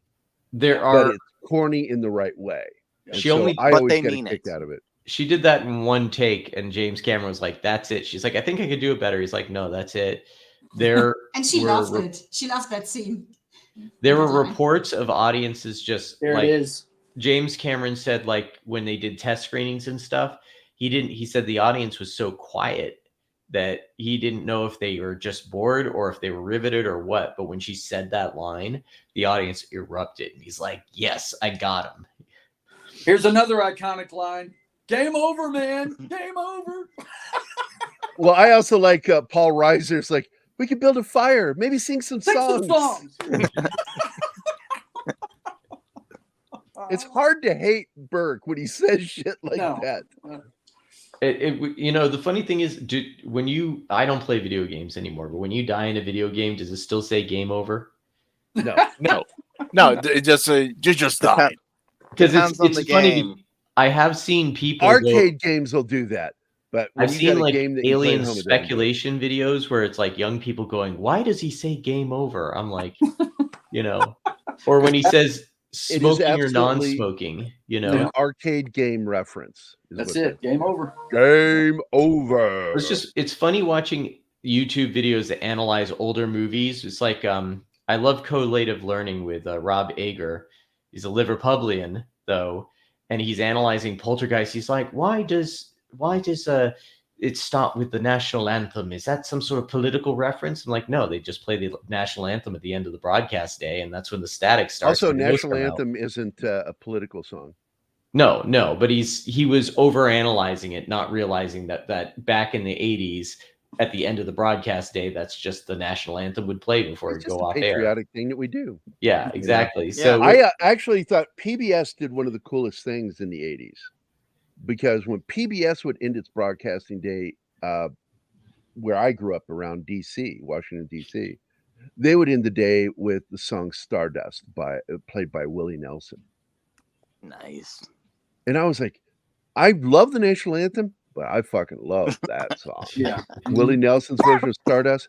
I'm like, Dad, they actually play real music. Well, they should play national anthem. I'm like, I like Stardust. Right. I'm patriotic, but I fucking love Stardust.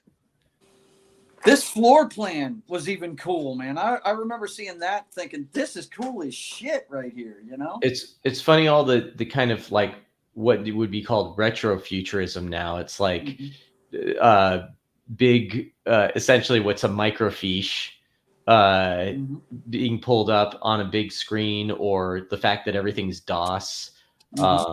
You know, but it does kind of still have a logic to it. Like, for example, you know, big spaceships, you know, now they've got all this like holographic LED panels, all that sort of thing. Back then they had, you know, hard switches. But in terms of, you know, controlling things in space with this, like, going to be changes in gravity and stuff, and you might not be able to hit a button all that easy, but you can spot a switch and see if it's up or down. Right. You know, so those things. I want a woman to look at me like the way that. Ripley right? is looking at Hicks right now. This is the foreplay scene. Yep, no doubt. Yeah, this is when he gives her the wristwatch locator. Yep. And he says the line, it's not like we're engaged or anything. Right. Yeah.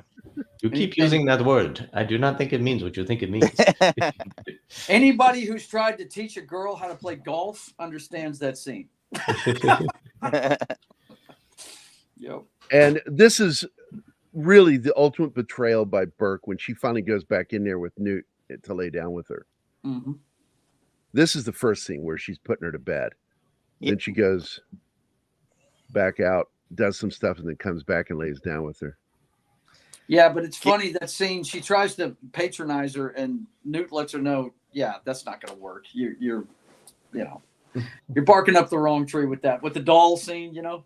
Yeah, well, I also like the fact she goes, you know, she's almost saying that her mother lied. Yeah. And telling her there's no such thing as monsters. Mm-hmm. And she says, well, most of the time there aren't. Yeah. Right. Mostly, usually it's true. Mm-hmm. And there's that line, mostly, because you'll hear me say it every once in a while on our shows. Mostly. Someone will say something and I'll go, well, mostly, and I'm doing Newt. Newt is, You know, period. I'm impressed with Burke because he keeps messing up. There's a term of enemies. He didn't face hugger himself getting them out there. Right. I figured he, you know, probably, you know, unlatched those things enough where they push themselves out. I don't know. It's one of those things. It's like you could nitpick all those little scenes of like, how did he get them in there? How did he not make noise? All that sort of thing. It's like, well, it looked to me like he just put them in there and then pushed over the canisters. Is what. You know, which might have woken them up with all the sound it would have made. But you know, My guess is he unlocked. Ripley hasn't slept in more than 24 hours. Yeah, That woman is knocked out. Right. It's you know, there are little nitpicks, but you know, all of this is still plausible. And I it's don't still in think the that he context of- tipped him over, guys. I think he unlatched the tops and the face huggers knocked him over. And I think that's what woke her up, because you notice they're moving when she looks. Right. And something that's full of water when it falls over isn't going to clatter. That's true. like- One of them is rolling back and forth. Yeah. Yeah, like it just fell over. Yeah. But all these little things, ultimately it's a movie, and there's going to be a lot of shorthand and a lot of things that this is, you can't over explain it. You're just going to bore the audience. So I will tell you this, though, it's because of things like that that made me a nitpicker, and why when I'm writing my stories, I sit in that position and look at everything I did and start nitpicking it so that I have answers for those things. Yeah, and that's all he did, Bush. I said the same thing. Yeah. That the facehuggers knocked him over to get out. They're like squid, man. Or not squid, octopuses, man. It fucking figures shit out. They're dangerous. Yep. I do love that line, though. Right to the wall. Happy to disappoint you. And this is another part that some people can say is a flaw in the writing, is how is it she hasn't told the Marines yet what Burke has done? And I agree that there's a little bit of weakness in that she hasn't told at least Hicks or, and Gorman what Burke is up to. Probably because she has a priority to take care of Newt. So that's the only excuse. And I still consider that weak. Well, there's another excuse. She doesn't want the Marines to smoke him. Maybe she thought, if I tell them that this guy unleashed that shit, they're gonna shoot him right inside. I mean, and that would have been the right call. Well, because Hicks says the line, "That's it, we smoking." He says the line. He does say it. And she saves him. He said, "No, he must go back." He's ready to frag him right there. Yeah. Mm-hmm. Yep. Well, that's after they figure out that I think she would have stopped him. Them. She still would have stopped him. I think she should have said something to somebody. And in real life, I think she would have. But again, this isn't real life. This is a film, so we have to accept that reality. I mean, it just comes down to the rhythm and pacing of the story. But and the Marines do have other things to worry about, like not getting killed by aliens trying to bust in. God, Lance Henriksen is so fucking good in this. This is when you realize he's a good guy. Yeah. I'll do it. Yeah. I'm the only one that can that's certified to land the other ship, He's Frodo. I'm the only one that could go. I don't want to go. I really don't. I may not be human, but I still don't want to go. this scene He's right Frodo. The scene is exactly the same. Everybody's talking, and he said, "I'll go. I'll take the ring." Another great line right here. I don't want to forget it before we move on. Is when he says, "Watch your fingers." Yeah, watch your fingers. He's worried about their safety, right? Their fucking safety all the fucking time. The thing that shows you he's a robot, though, is the fact that he's in that tube, and they show it a couple of times. No human being would have been able to crawl through that like that. They'd have been. I don't care if you're claustrophobic or not. That would be scary as shit right there. He's in some tight quarters in that tube. It's ridiculous. There's an oxygen issue too. Yeah. In those tubes, yeah. And he's a great guy as well in real life. He's friends with Alec and he was in Harbinger Down as well. He really went to bat for the crowdfunder. He would be every other week. He would record a new video for them, going, "Come on, everybody! I want you to pledge. We're all part of the same tribe." Oh yeah, here we go. And by the way, the acid that the aliens bleed, if you remember from the first film, is called molecular acid. Yeah. It oxidizes after the creature. What a defense mechanism, huh? Damn. Maybe not, because it's Ellis making an observation at that point. Must be molecular acid. It's basically hydrochloric acid or hydrosulfuric acid. That was it. Hydrosulfuric acid. But it's at a molecular level that works differently. And that's why they were terrified of it, because they're afraid it would breach the hull of the ship.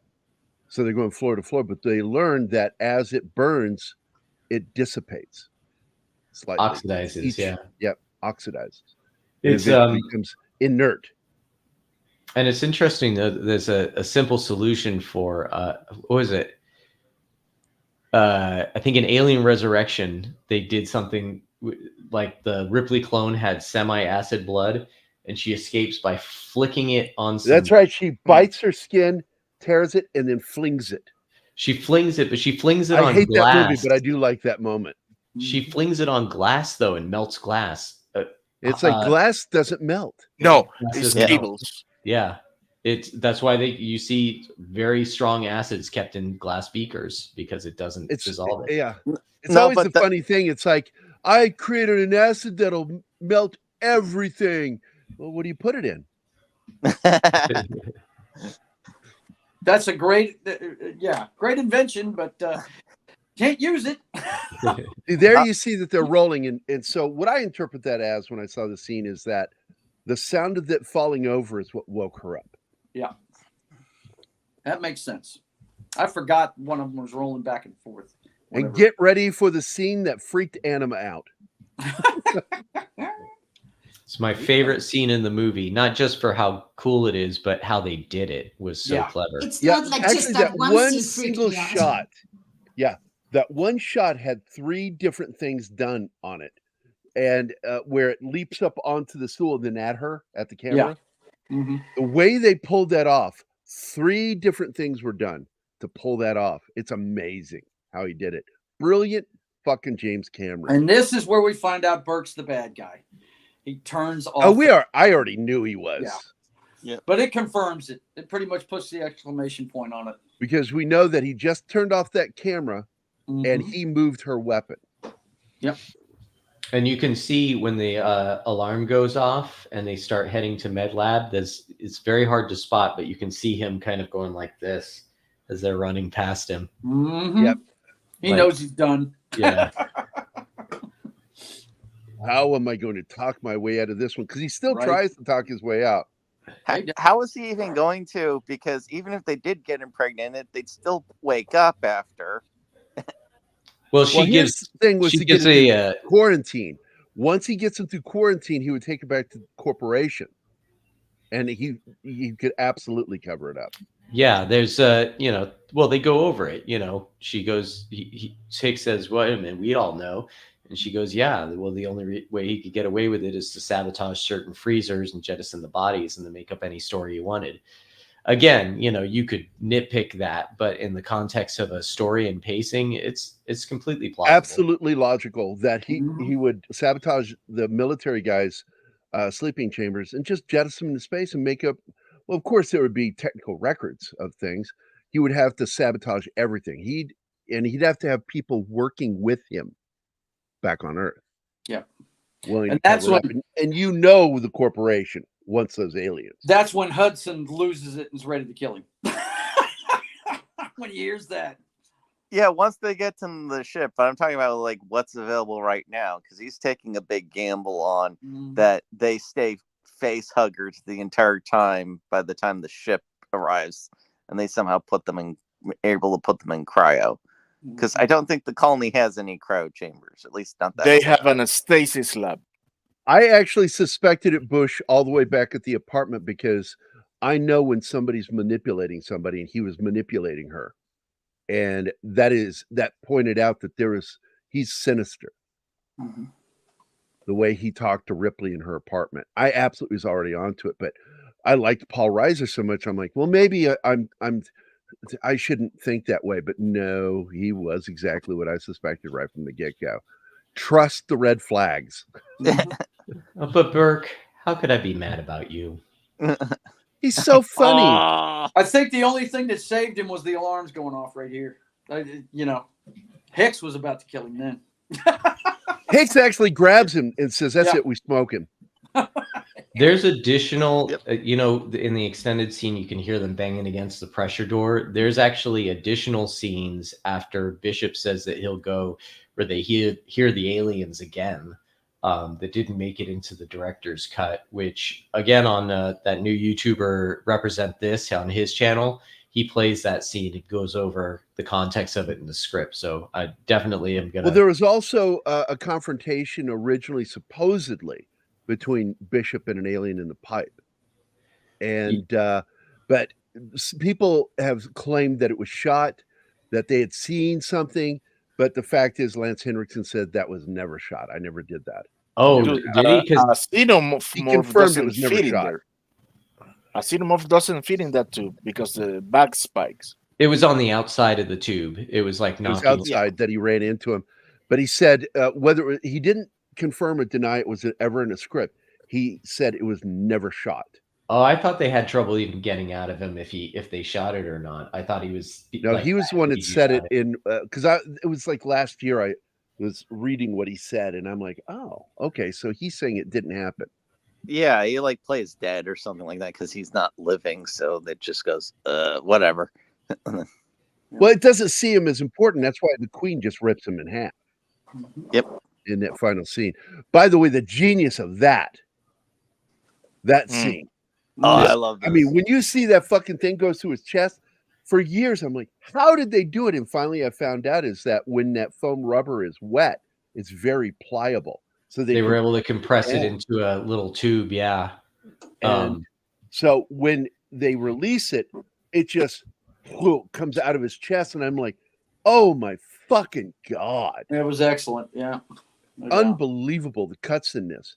Okay. This scene was great too. This is it. This is some badass shit. Hudson, You know what? like, fuck you. I'm going out a badass. I'm a Marine. And he, Yep. Oh, you want some of this? Are you too?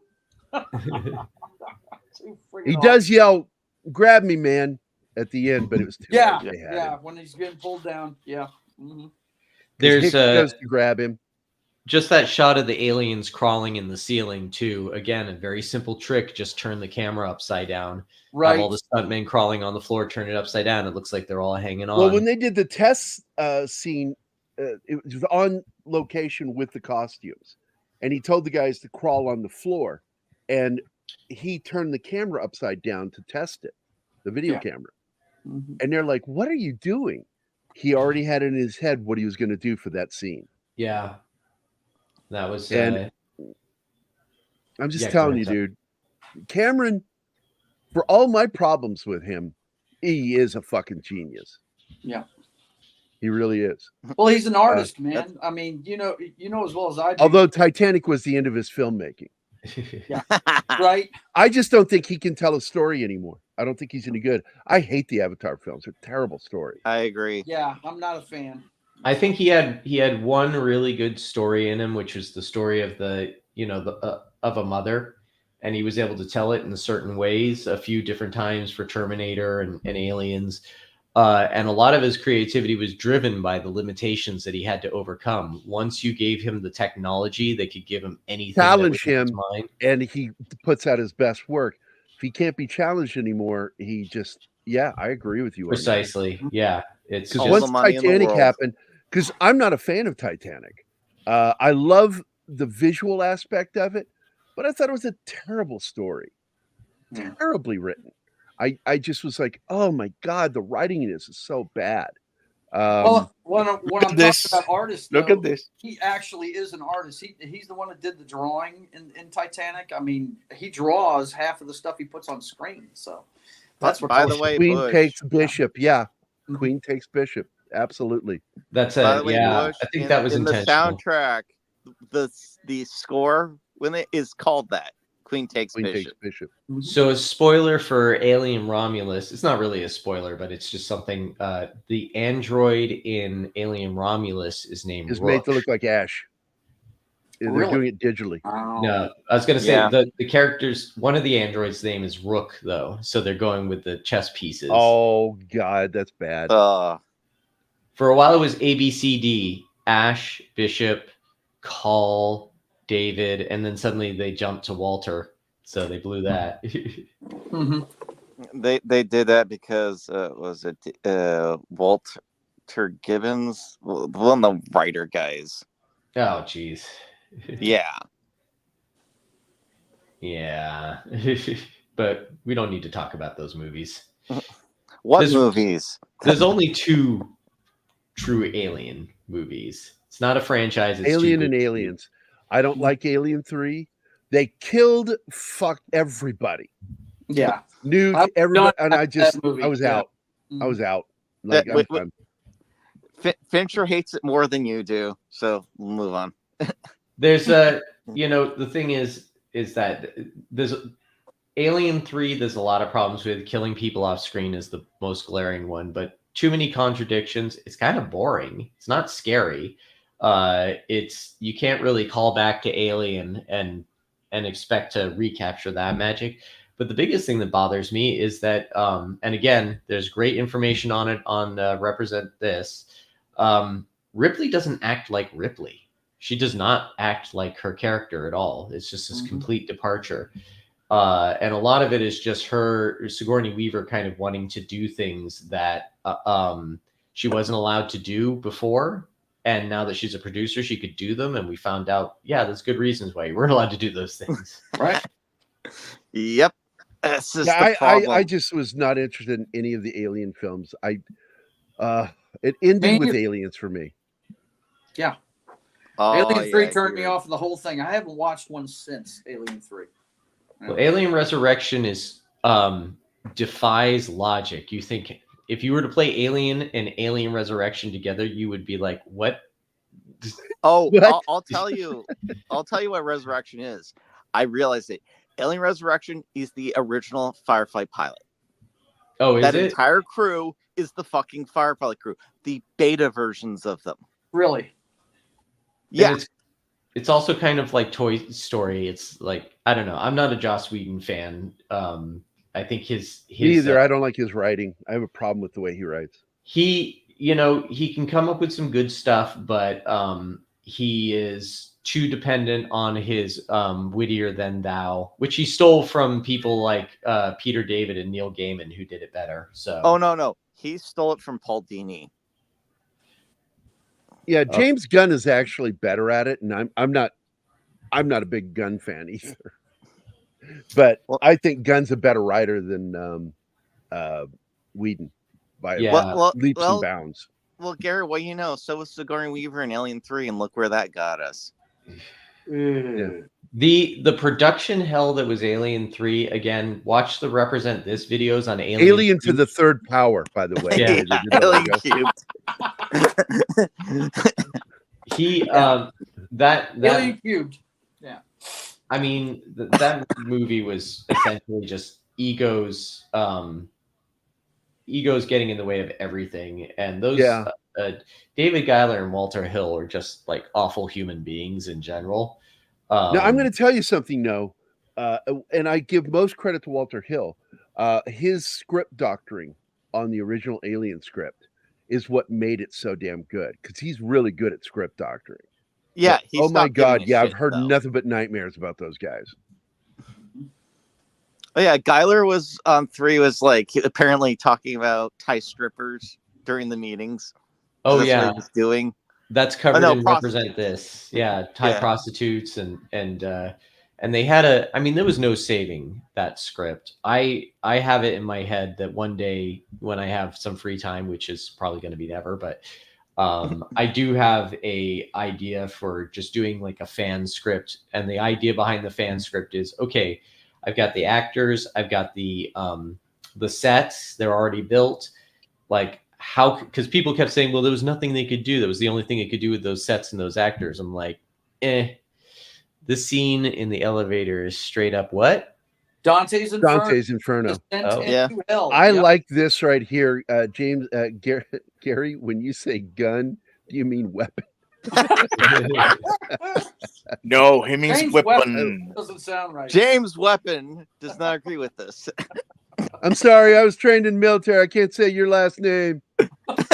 Sigourney Weaver cut the shit out of her hands, tearing the shit down in fiberglass resin. I wouldn't call it Dante's Inferno though, because Dante's Inferno is kind of an analysis of sin told through a parable, or maybe not parable's the right word, but it is definitely what I would call the Jungian or the hero's journey descent into hell. Yeah, it's the I maze. think that was his point. Very Joseph Campbell. Yeah. It's the maze, and that's a common theme that happens with a lot of female media. Labyrinth, for example, which you also love. Love that movie. Yeah, Labyrinth is. Speaking of Dante's Inferno.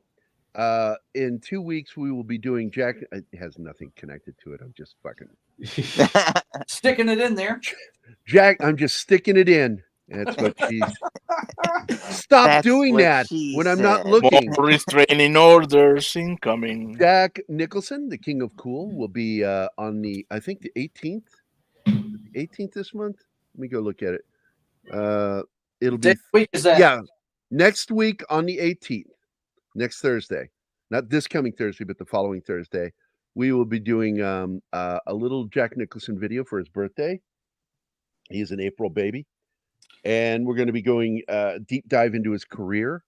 I think this is going to be a lot of fun. I am such a Jack Nicholson fan. Again, another Roger Corman guy. I was just about to say, yeah.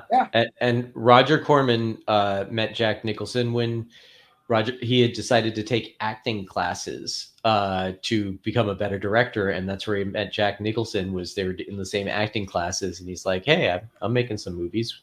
You're kind of He's good. like, hey, man, you ought to put me in one of your movies." Yeah, man.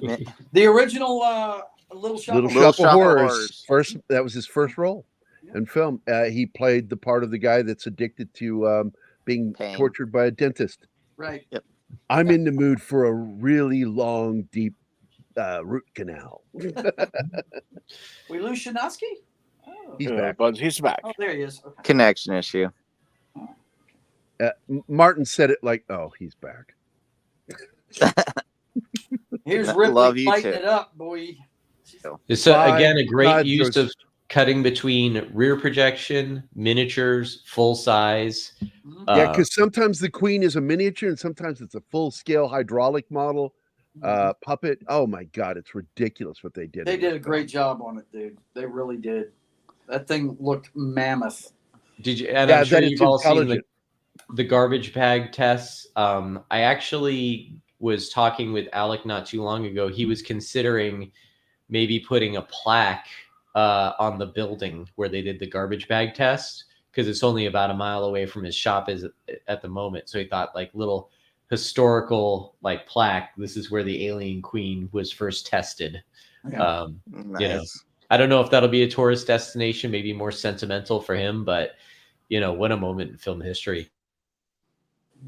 Absolutely, Slasher Fred. In the original film, the monster is not the villain. The villain is Ash. Yeah. He's the bad guy. He is the corporate shill. They were sent there. They were expendable. They wanted that alien. And again, this goes back to something that was just talked about with the new film, that this new film, Romulus, is going to lay the groundwork that says that the alien derelict ship was thousands of years old. That's why it was fossilized, that it had been there for a long time, and that what's his name, the android, is not the creator of the xenomorph. David. That the xenomorph, he was trying to work on his version of a xenomorph, but the fact is that is not where the xenomorph came from. That the xenomorph came from the original piloted ship. I hate all of it. I hate all of it because one of the things that robs the mystery of it, you need to have a good answer if you're going to rob the mystery of where these things come from. Because if you know where they come from, they're less terrifying. It's Absolutely, true. yeah. The I don't think we'll ever find out where they actually come from, but we'll know where that one came from, which is different. See, my mentality, what I want to do if I ever mess with Alien, is I want to go into the Weyland-Yutani end. I would want the reckoning of the people that actually sent them there in the first place, because in essence, they never got their comeuppance. No, the company's never been made to pay. I like this scene in particular because this is the rear screen projection shot. Yeah. When they're using the blue screen, it doesn't look right. This looks great. I was going to say one thing about the original Alien. The company is called the company because it's like a company store. Like, again, this is very frontier stuff where the company store doesn't care what happens to the people, and they're always, going to take advantage of them, make sure they're perpetually in debt. Right. And in terms of like Alien Romulus, I don't need another Alien sequel. I didn't after this one. But what I will say, there's two reasons I'm excited about Alien Romulus. And neither of them are because it's an alien movie. It's Fede Alvarez, who I think is a fantastic horror director. Really did an excellent job with the Evil Dead 2013 version.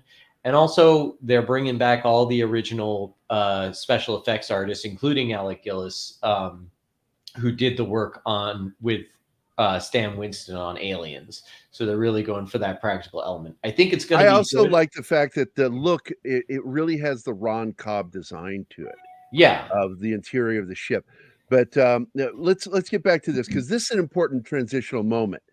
That was shown to you just now to let you know that's how the alien queen got on the drop ship. Yeah. Because he nearly crashes and picks up a bunch of debris. Part of that debris was the queen. Yep. They didn't want to show you because they didn't want to be obvious, but Right. they needed to show you that so you understood how the queen got on there. Mm-hmm. And this scene also pays off the fact that Bishop is on our side. He's not like Ash was in the first movie. Well, the whole thing about an alien, Glenn, and I'm talking to Glenn and is yeah, I agree with you, because the word alien has a meaning. It's not just a word; it means unknown. Yeah, and you shouldn't know, and I do agree, because Shinatsky said it too. It's not knowing that makes it so fucking scary. Yeah. Hence the term xenophobia, fear of the unknown, and humans are very afraid of the unknown. Yep. So I absolutely, and what made Aliens so great was and established so many good things that even if you do the smart thing, you still might die. I love that. You need to accept the face hugger, That's bigot. great shot. What's that? I said you need to accept the face hugger, bigot. Yeah. Yeah, I love the nuking it from orbit thing. That was a great shot too. That was cool. See, Yeah, she says it first, and then Hicks says it, and then looks at her. It's like right from that moment on, we're gonna fuck, aren't we? Yeah, we are gonna fuck. fucking after we get done with this cryo. That's why I hated Alien 3. Yeah, because they never got to fuck. It paid off, right? Yeah. It's We the never got to see Alien him do 3 it. is the ultimate cock block. right. The entire film, the cock block Hicks. And by the way, single-handedly, she brought back suspenders. No, she didn't. I'm lying. Oh no, it's even worse because they have DLC for Colonial Marines, the game, and in it they have Stasis Interrupter where Hicks survives, and they actually have him in Alien 3 when Ripley jumps into the lava, going, "No!"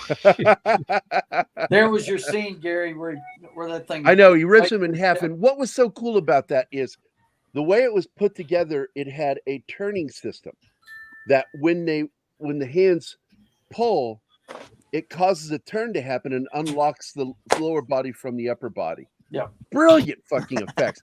Also, they had trouble with Bishop throwing the dummy body, upper body, across the deck, and it didn't look right. So finally they wired it. And this is something that Lance Henriksen, said they should do. He says, just do that. And then when I go I will actually imitate what the hands are doing. I'll watch what you're doing and then I'll do it.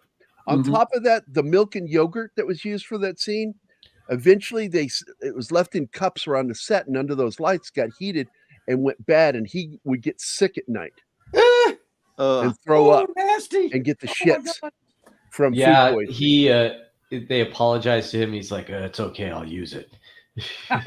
He's a tough dude, man. He's military, man. He's like, don't complain. Didn't want to complain. I don't And think then he they was found military. out about it. I think he was. Yeah, he's U.S. Navy, and he I served think in he the was. Merchant Marine. I think he was a fisherman. Actually, I didn't think. No, he served in the U.S. Navy, and when he was done in the U.S. Navy, he did another 2 years in the Merchant Marines during the Vietnam War. Merchant Marines are not fishermen. Nope. I know he said he'd worked on a trawler at some point. Yeah, the trawlers in the Merchant Marines. Oh, okay. Not a fishing trawler. Well, I don't know these things. I look up these things. I know these things. I've known about him for a long time because I've been a fan of Lance Henriksen since the 80s. Long before this movie. I was already a fan of his. Terminator started it. I was fixing to say, I love him in Terminator.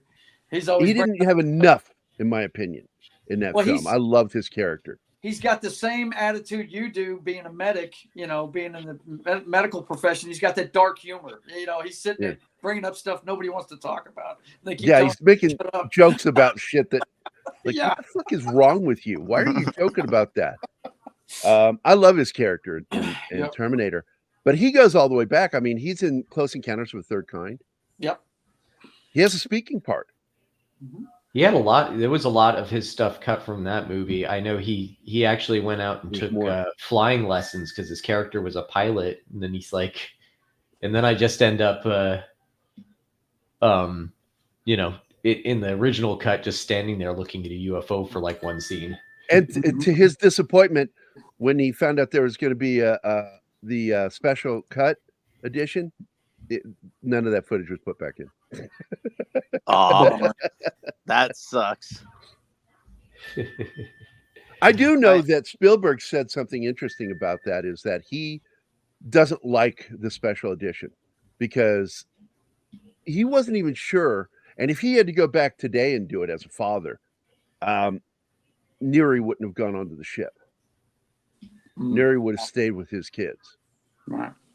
Yeah. But he wasn't a dad at the time. And so it just never struck him.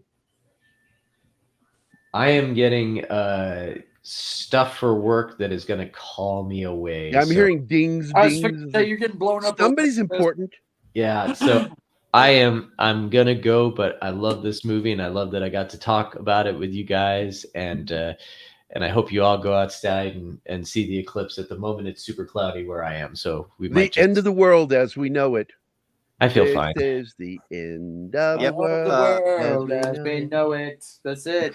And Christopher, let me know when you can talk. Yeah, definitely. Here's Glenn Fleming's favorite line. Right. Bear with me, keep on me, you know all that stuff. All right, gentlemen, have a good one. Chris, take care. See you next time, buddy. Later. Yep. Get away from her, you bitch. This is Glenn's favorite scene. That whole theater we were in just was like, yeah. It was great. Yeah, they did the same thing. A lot of people cheered. Mm-hmm. A lot of people cheered. But I was so blown away, and then finding out later that some of these shots were miniature. Yeah. Oh, it blew my fucking mind. How the transitional shots in this, unbelievably well done. The parts where they're doing the dance and you see, her in the background and the alien wrapping around her in the foreground and the tail bouncing, like dude. Just that awesome. and the fact that the power loader is in reality a suit. There's a guy inside the power loader. Mm-hmm. Yeah, but what I love about this the most is that you get the threat of the scorpion tail and the inner mouth. Yep. Snapping at her. I mean, almost gets her a couple of times. She has to move her head, man. It's freaking awesome. Yeah, this is a masterclass on. I miss the old days of Jim Cameron when he was really good filmmaker. Mm-hmm. Yep. We'll never get them back. Well, we'll never get another James Cameron. No. But we will get 4 more Avatar films. Oh, hey, God. Class of 1984 is streaming on Night Flight. Nice. Plus the original movie Magic with Anthony Hopkins. Hopkins, yeah. Mm-hmm.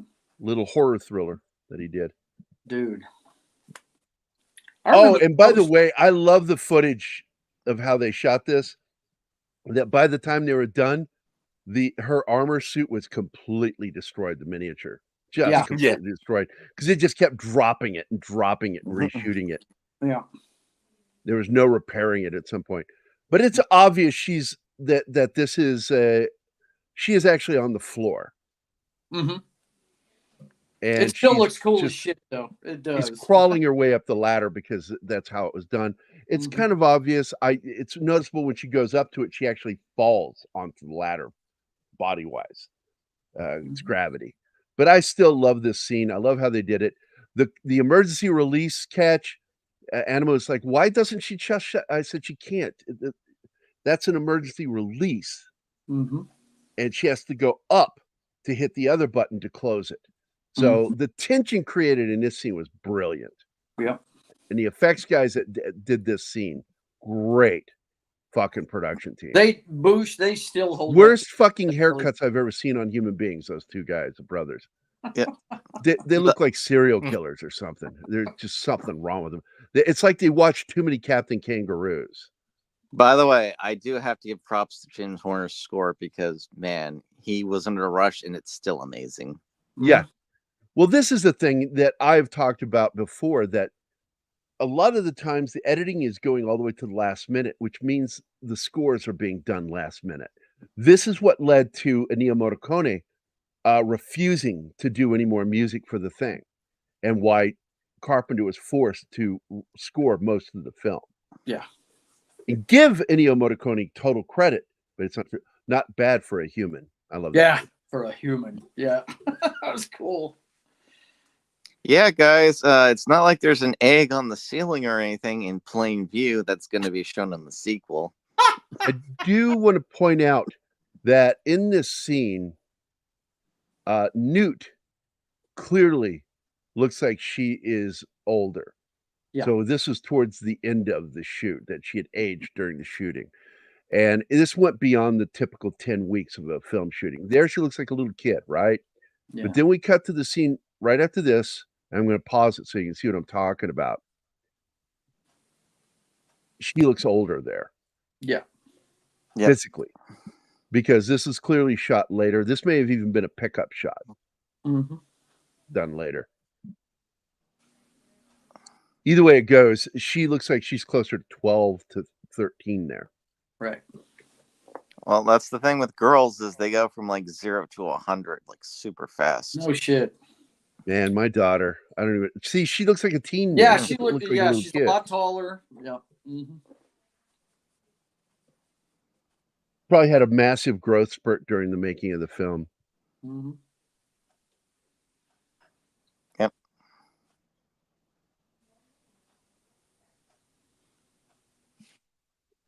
This moment is basically a callback to the final confrontation of the original. Yeah, agreed. Well, the entire climax is basically, instead of the ship blowing up, it's the planet surface, and then they think they've got away, and then something made its way back with them. That is actually, we brought that up earlier, Glenn, if you didn't hear that, when they went to look at the costumes, he had the guy dress in the costume and crawl on the floor, and he flipped the video camera upside down. They're like, what are you doing? And then finally later they would understand what he was doing. He had already planned that shit out. God damn, Cameron. He could meet a challenge like no other filmmaker. Yep. I mean, The Abyss, when they were filming that, he made them come up with a scuba mask where you could see the reactions of the actors. It was new tech. Well, it's the same thing it's the same issue I have in my story Sleepers, because I don't know if I can I'll pull up a page from that. Richard Bonk is the artist on that one. I'm not. I wrote it, and Richard Bonk is the artist. And we're halfway done with the book. Eventually we'll get to it after Vindicated is done. And finish that book. It's a 44-page graphic novel. It's a 2-chapter graphic novel. I would like to say graphic novella. There you go. Bande dessinée. That's the French one. But yeah, this is a great movie, man. I mean, a masterclass on special effects, great storytelling. I love the military aspects of it, man. You know, like I said earlier, me and Gary have met these personalities in actual units when we served in the military. You know, there's guys like that all over, sprinkled throughout the military. Yep. Well, here we go. I'm going to show you real quick because I knew that there's a problem with identifying people in stories, and I knew that it was going to be important. So they have to wear these suits in the story when they go to this island. And I said, even though these aren't military pro masks, I needed to create, it's a sci-fi story, masks where you could see the characters' faces and their reactions to things. And so that's what I did. I know it's not real military, but it is science fiction. So I had to show what these would look like. His artwork's amazing. Look at this. Yep. My story, man. Very cool. Let me show you one page. Because Zach Ward, again, signed his likeness agreement, my buddy Zach Ward. You know him as the red-headed kid in Christmas Story. Here he is. You can see him here. That's him at the bottom. Mm. Wow. Nice. And that's him right there.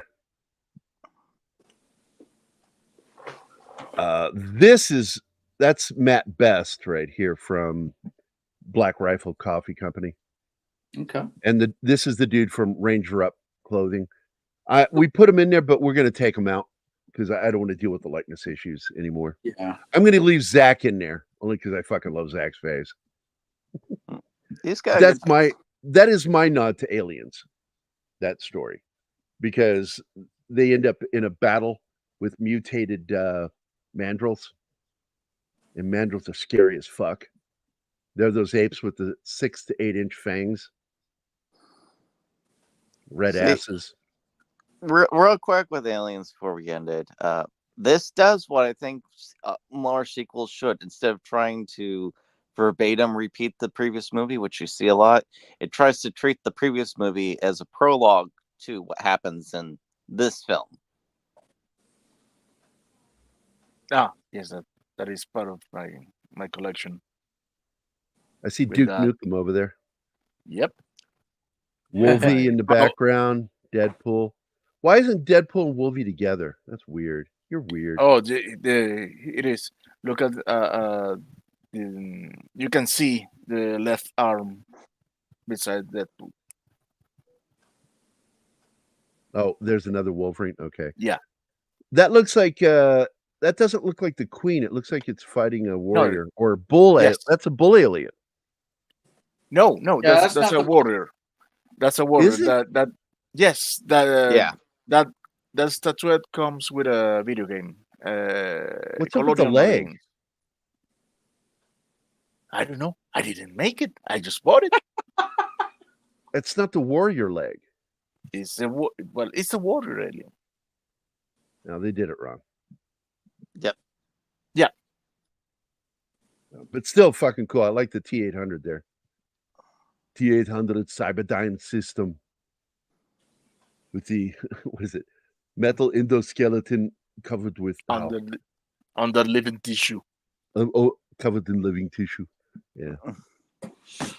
Human tissue of a metal endoskeleton. That's it. The moment is basically a callback to the final comment. Yes, I already read that one. Okay, I just want to make sure. Yes. The art is on paper. You should let me letter it and color it. Well, we can talk about it, Glenn. Yeah, we can talk about it. I had some Alien comics that showed nude as a teen. I remember those. Dark Horse. Yep. They even did a novel version of that. They even have a dog version of the alien in Alien to the Third Power or Alien Cubed. Yeah. Alien Cube? Or Nox, depending on the cut. Yes. In the theatrical version, that alien sprung out of a Rottweiler. And in the extended cut, came out of a cow. All I know is Alien Cubed killed the whole franchise for me. I have not watched one since. Never have. You don't need to. There's some nice stuff in Prometheus, but it's like anything else. There's no great films afterwards. Anima has to go, so bye, Anima. Bye, Anima. I'll see you later, hon. Anything you want to add to it before we go? I fucking hate face huggers. I love you, Anima. I did not need to watch this movie. It stressed the fuck out of me. And I will never watch it again. That's all I have to say. Well, until we watch it again. They did their job. No, we won't. Fuck you. Anyway, I need to go. Bye, guys. Bye.